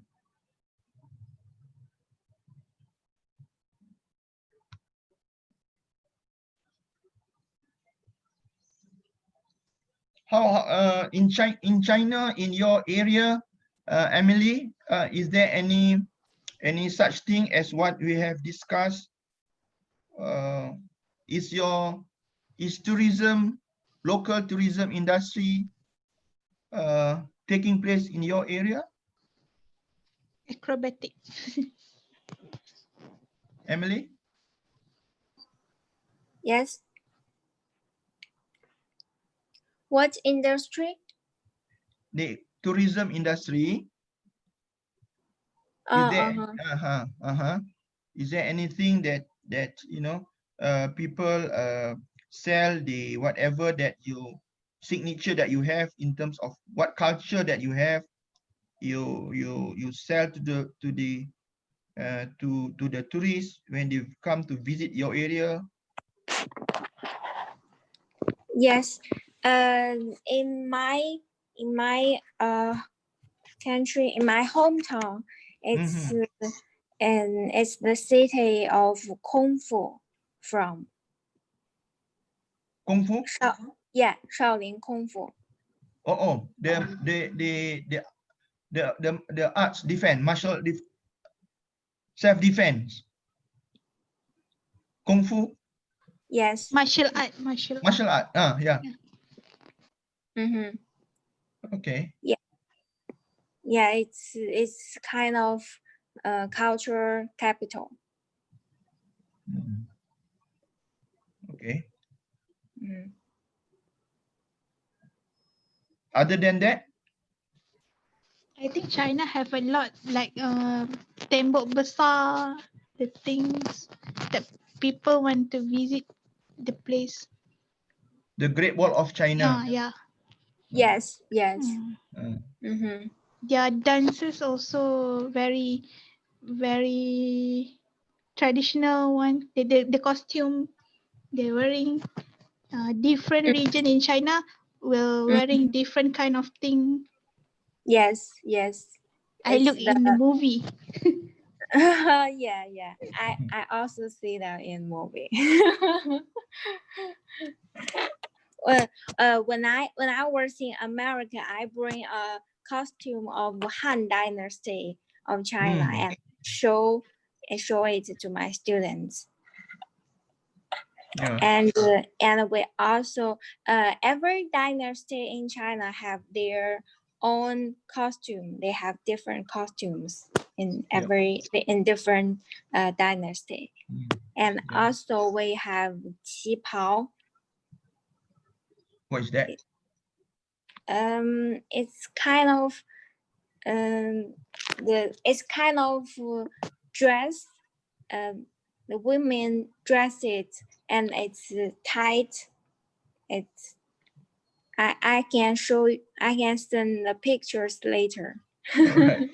Okay. Okay. All right. Okay. So this I think you have the rough idea or the main idea, yeah, with regards to cultural capitals. What are the things that that we should understand about this cultural capital, and how this cultural capital that we can capitalize it regards to community developments, and what we must understand that all these cultural capitals, social capitals, they are inputs, yeah, in our process to develop the community. Yeah, some are the inputs can be used directly, some of the input will give a direct product. Some of that we use the input as the ingredients for us to get the product. Yeah, what I'm trying to say just now is that, for example, the bonding is the ingredients, yeah, for you to achieve certain products. Yeah, meaning to say, if you don't have a good ingredients, if the bonding is not that good in the community, how can you have difficulties lah? Yeah, in your initiative or in the process for you to develop the people, because the bonding is not good. This is what I say.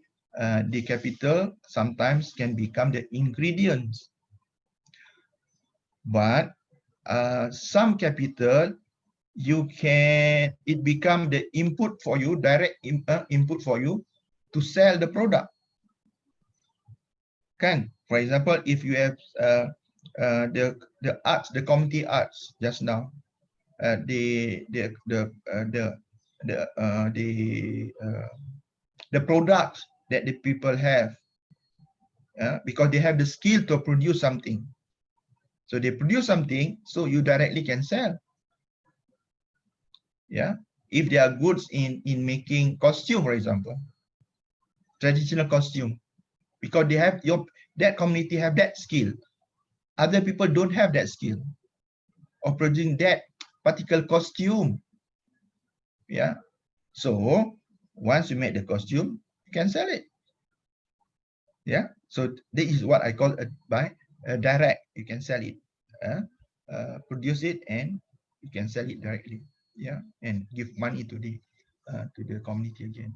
So that's how I think you should be able to see the importance of the two cultures. Yeah,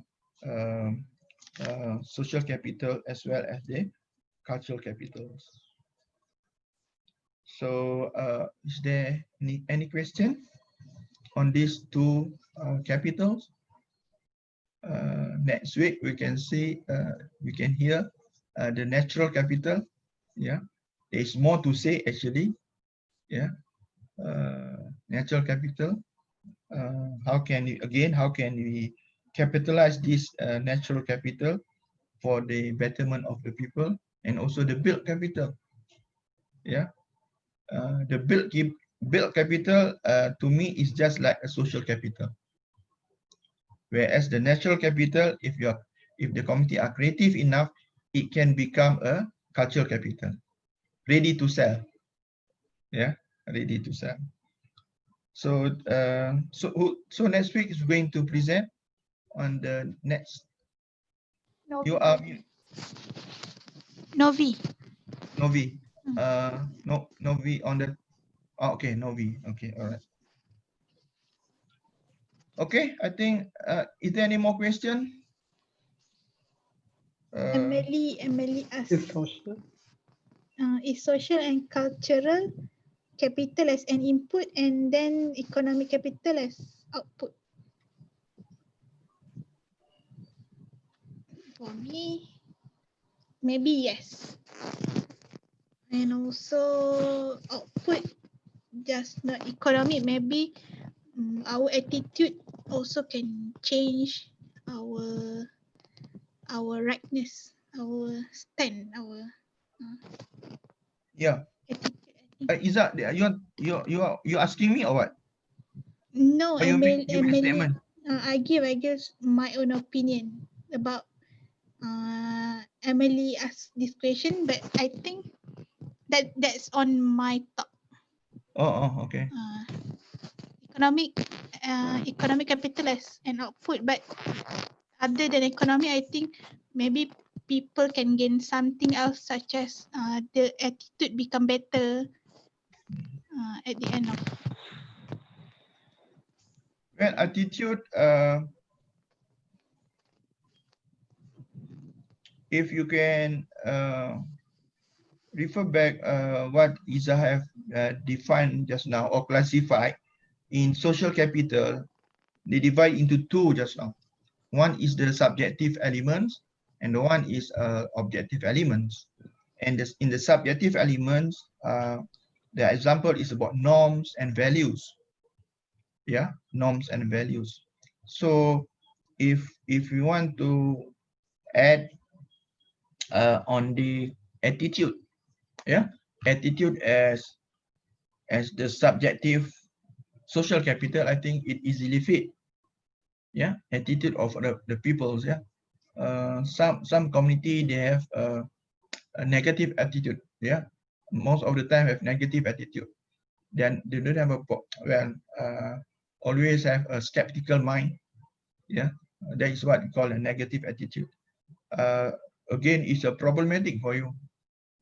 Yeah, as a social worker, sorry, as a community worker, if you're dealing peoples with a lot of skeptical, yeah, they don't have a positive attitude towards new things, then you quite tough for you. You have to put more energy to convince them,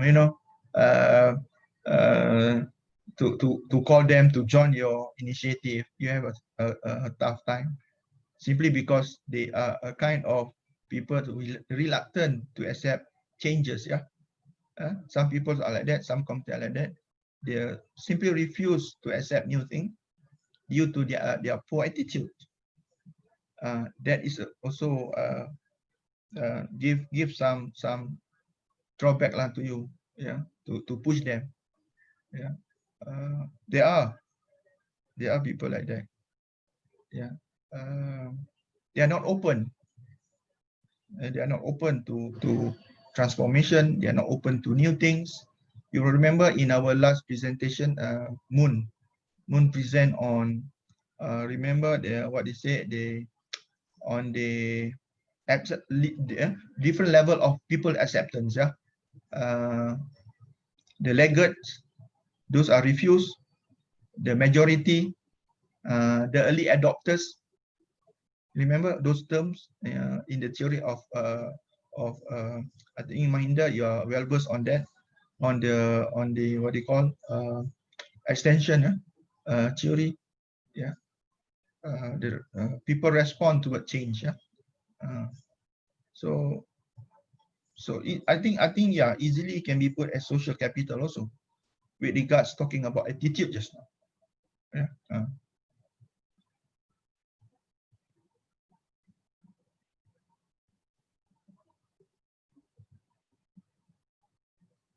I think that's all that I want to say for today.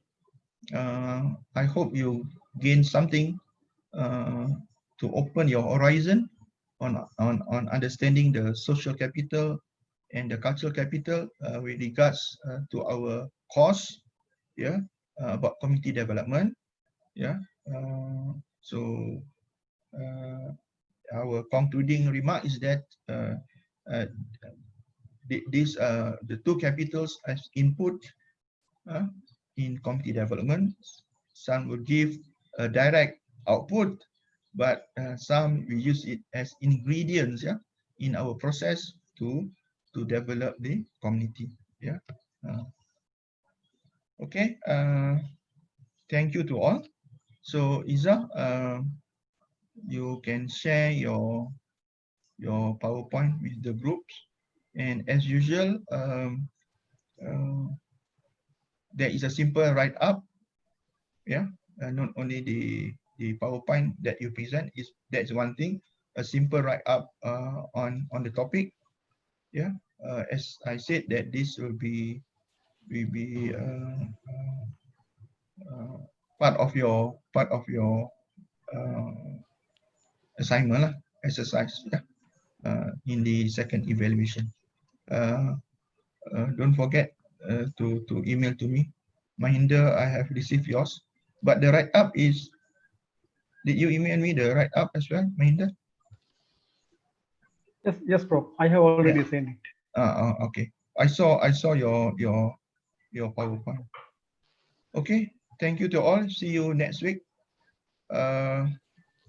So you are safe at home. Did you come to campus? Still at home, isn't it? Still at home. You are not allowed to come until 1st July, I think. So never mind. Continue your work from home, and our class will continue online like this. Yeah. Okay then. Who's the host? Still Iza. Ma host. I'm co-host. But he said okay. he have another thing to do. Yep. Okay. All right. Okay. Okay. Okay. See you all. Okay. Bye-bye. Thank you, Prof. Thank you, Prof. Thank you. Thanks, Prof. Bye-bye. Thanks, Prof. Thank Thanks, Isa. Thank you, sir. Mahinda. Yes, thanks, Isa. Okay. I just need to. I leave. Okay, Prof. Okay, Prof. I leave. Thanks. Okay. Bye. Thank you, Prof. Mahinda, I just need to click the record button, right? The stop, the stop recording. Right. Record is in the bottom. Yes, bottom. Now you can stop it, Isa. Stop it right now. Stop it, and please give the save it in your computer. Okay. Selecting some place of folder. Okay. Then after you can share it. It will be shared to Ama's account, right? Because he is the one. The host, no? Okay. So please let me know. Can you control the recording button? I can only pause and stop. I just click the stop button. No. Okay. Then please stop the recording. Okay, I'm done already. And please check it. Given some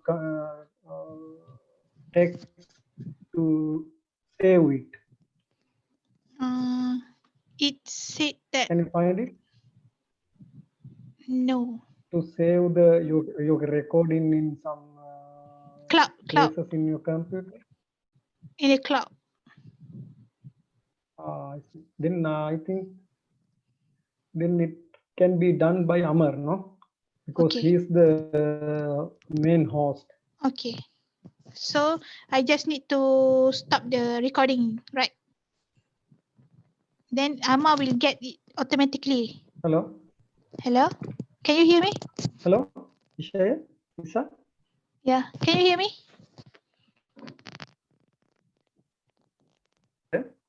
Mahinda? Yes, Isa. Okay. Hello? I just need to stop the recording and then text. And Yes, then, I will text. okay. Then after, yes, then you should do few things. First, you should stop the recording. Okay, then. Then after, you should save it in your computer. Sometime Save.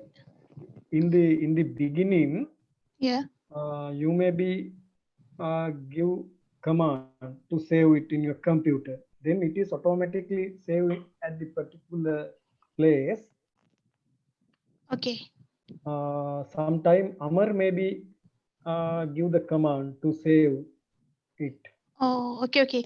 So Amma will do his job, right? So I Okay. just need to stop, and then it Okay, will yes. be automatically sent to Amma Save it. account. Okay. Yes. Okay. Okay. Thanks, Thank Lisa. you very much. Thanks for nice presentation. You have Okay, done it thank well. you. Okay. Thank you, Mahinda. Thanks. Okay. Moon.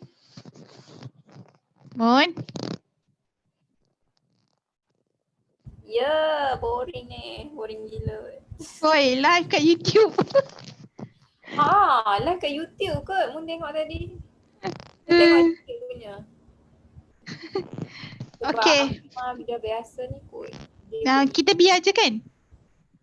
Biar je. Okay. Tapi kita boleh leave lah kan. Amma je yang Nanti dia automatic lah kan sebab dia belum live. Ah. Okay, dia host kot kan? Okay, biar. Bye. Hai Izzah. Bye. Izzah, good presentation dia. Woo.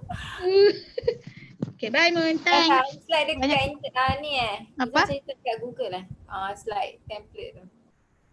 Izzah kan tak ada dalam yang kan tak ada word kan?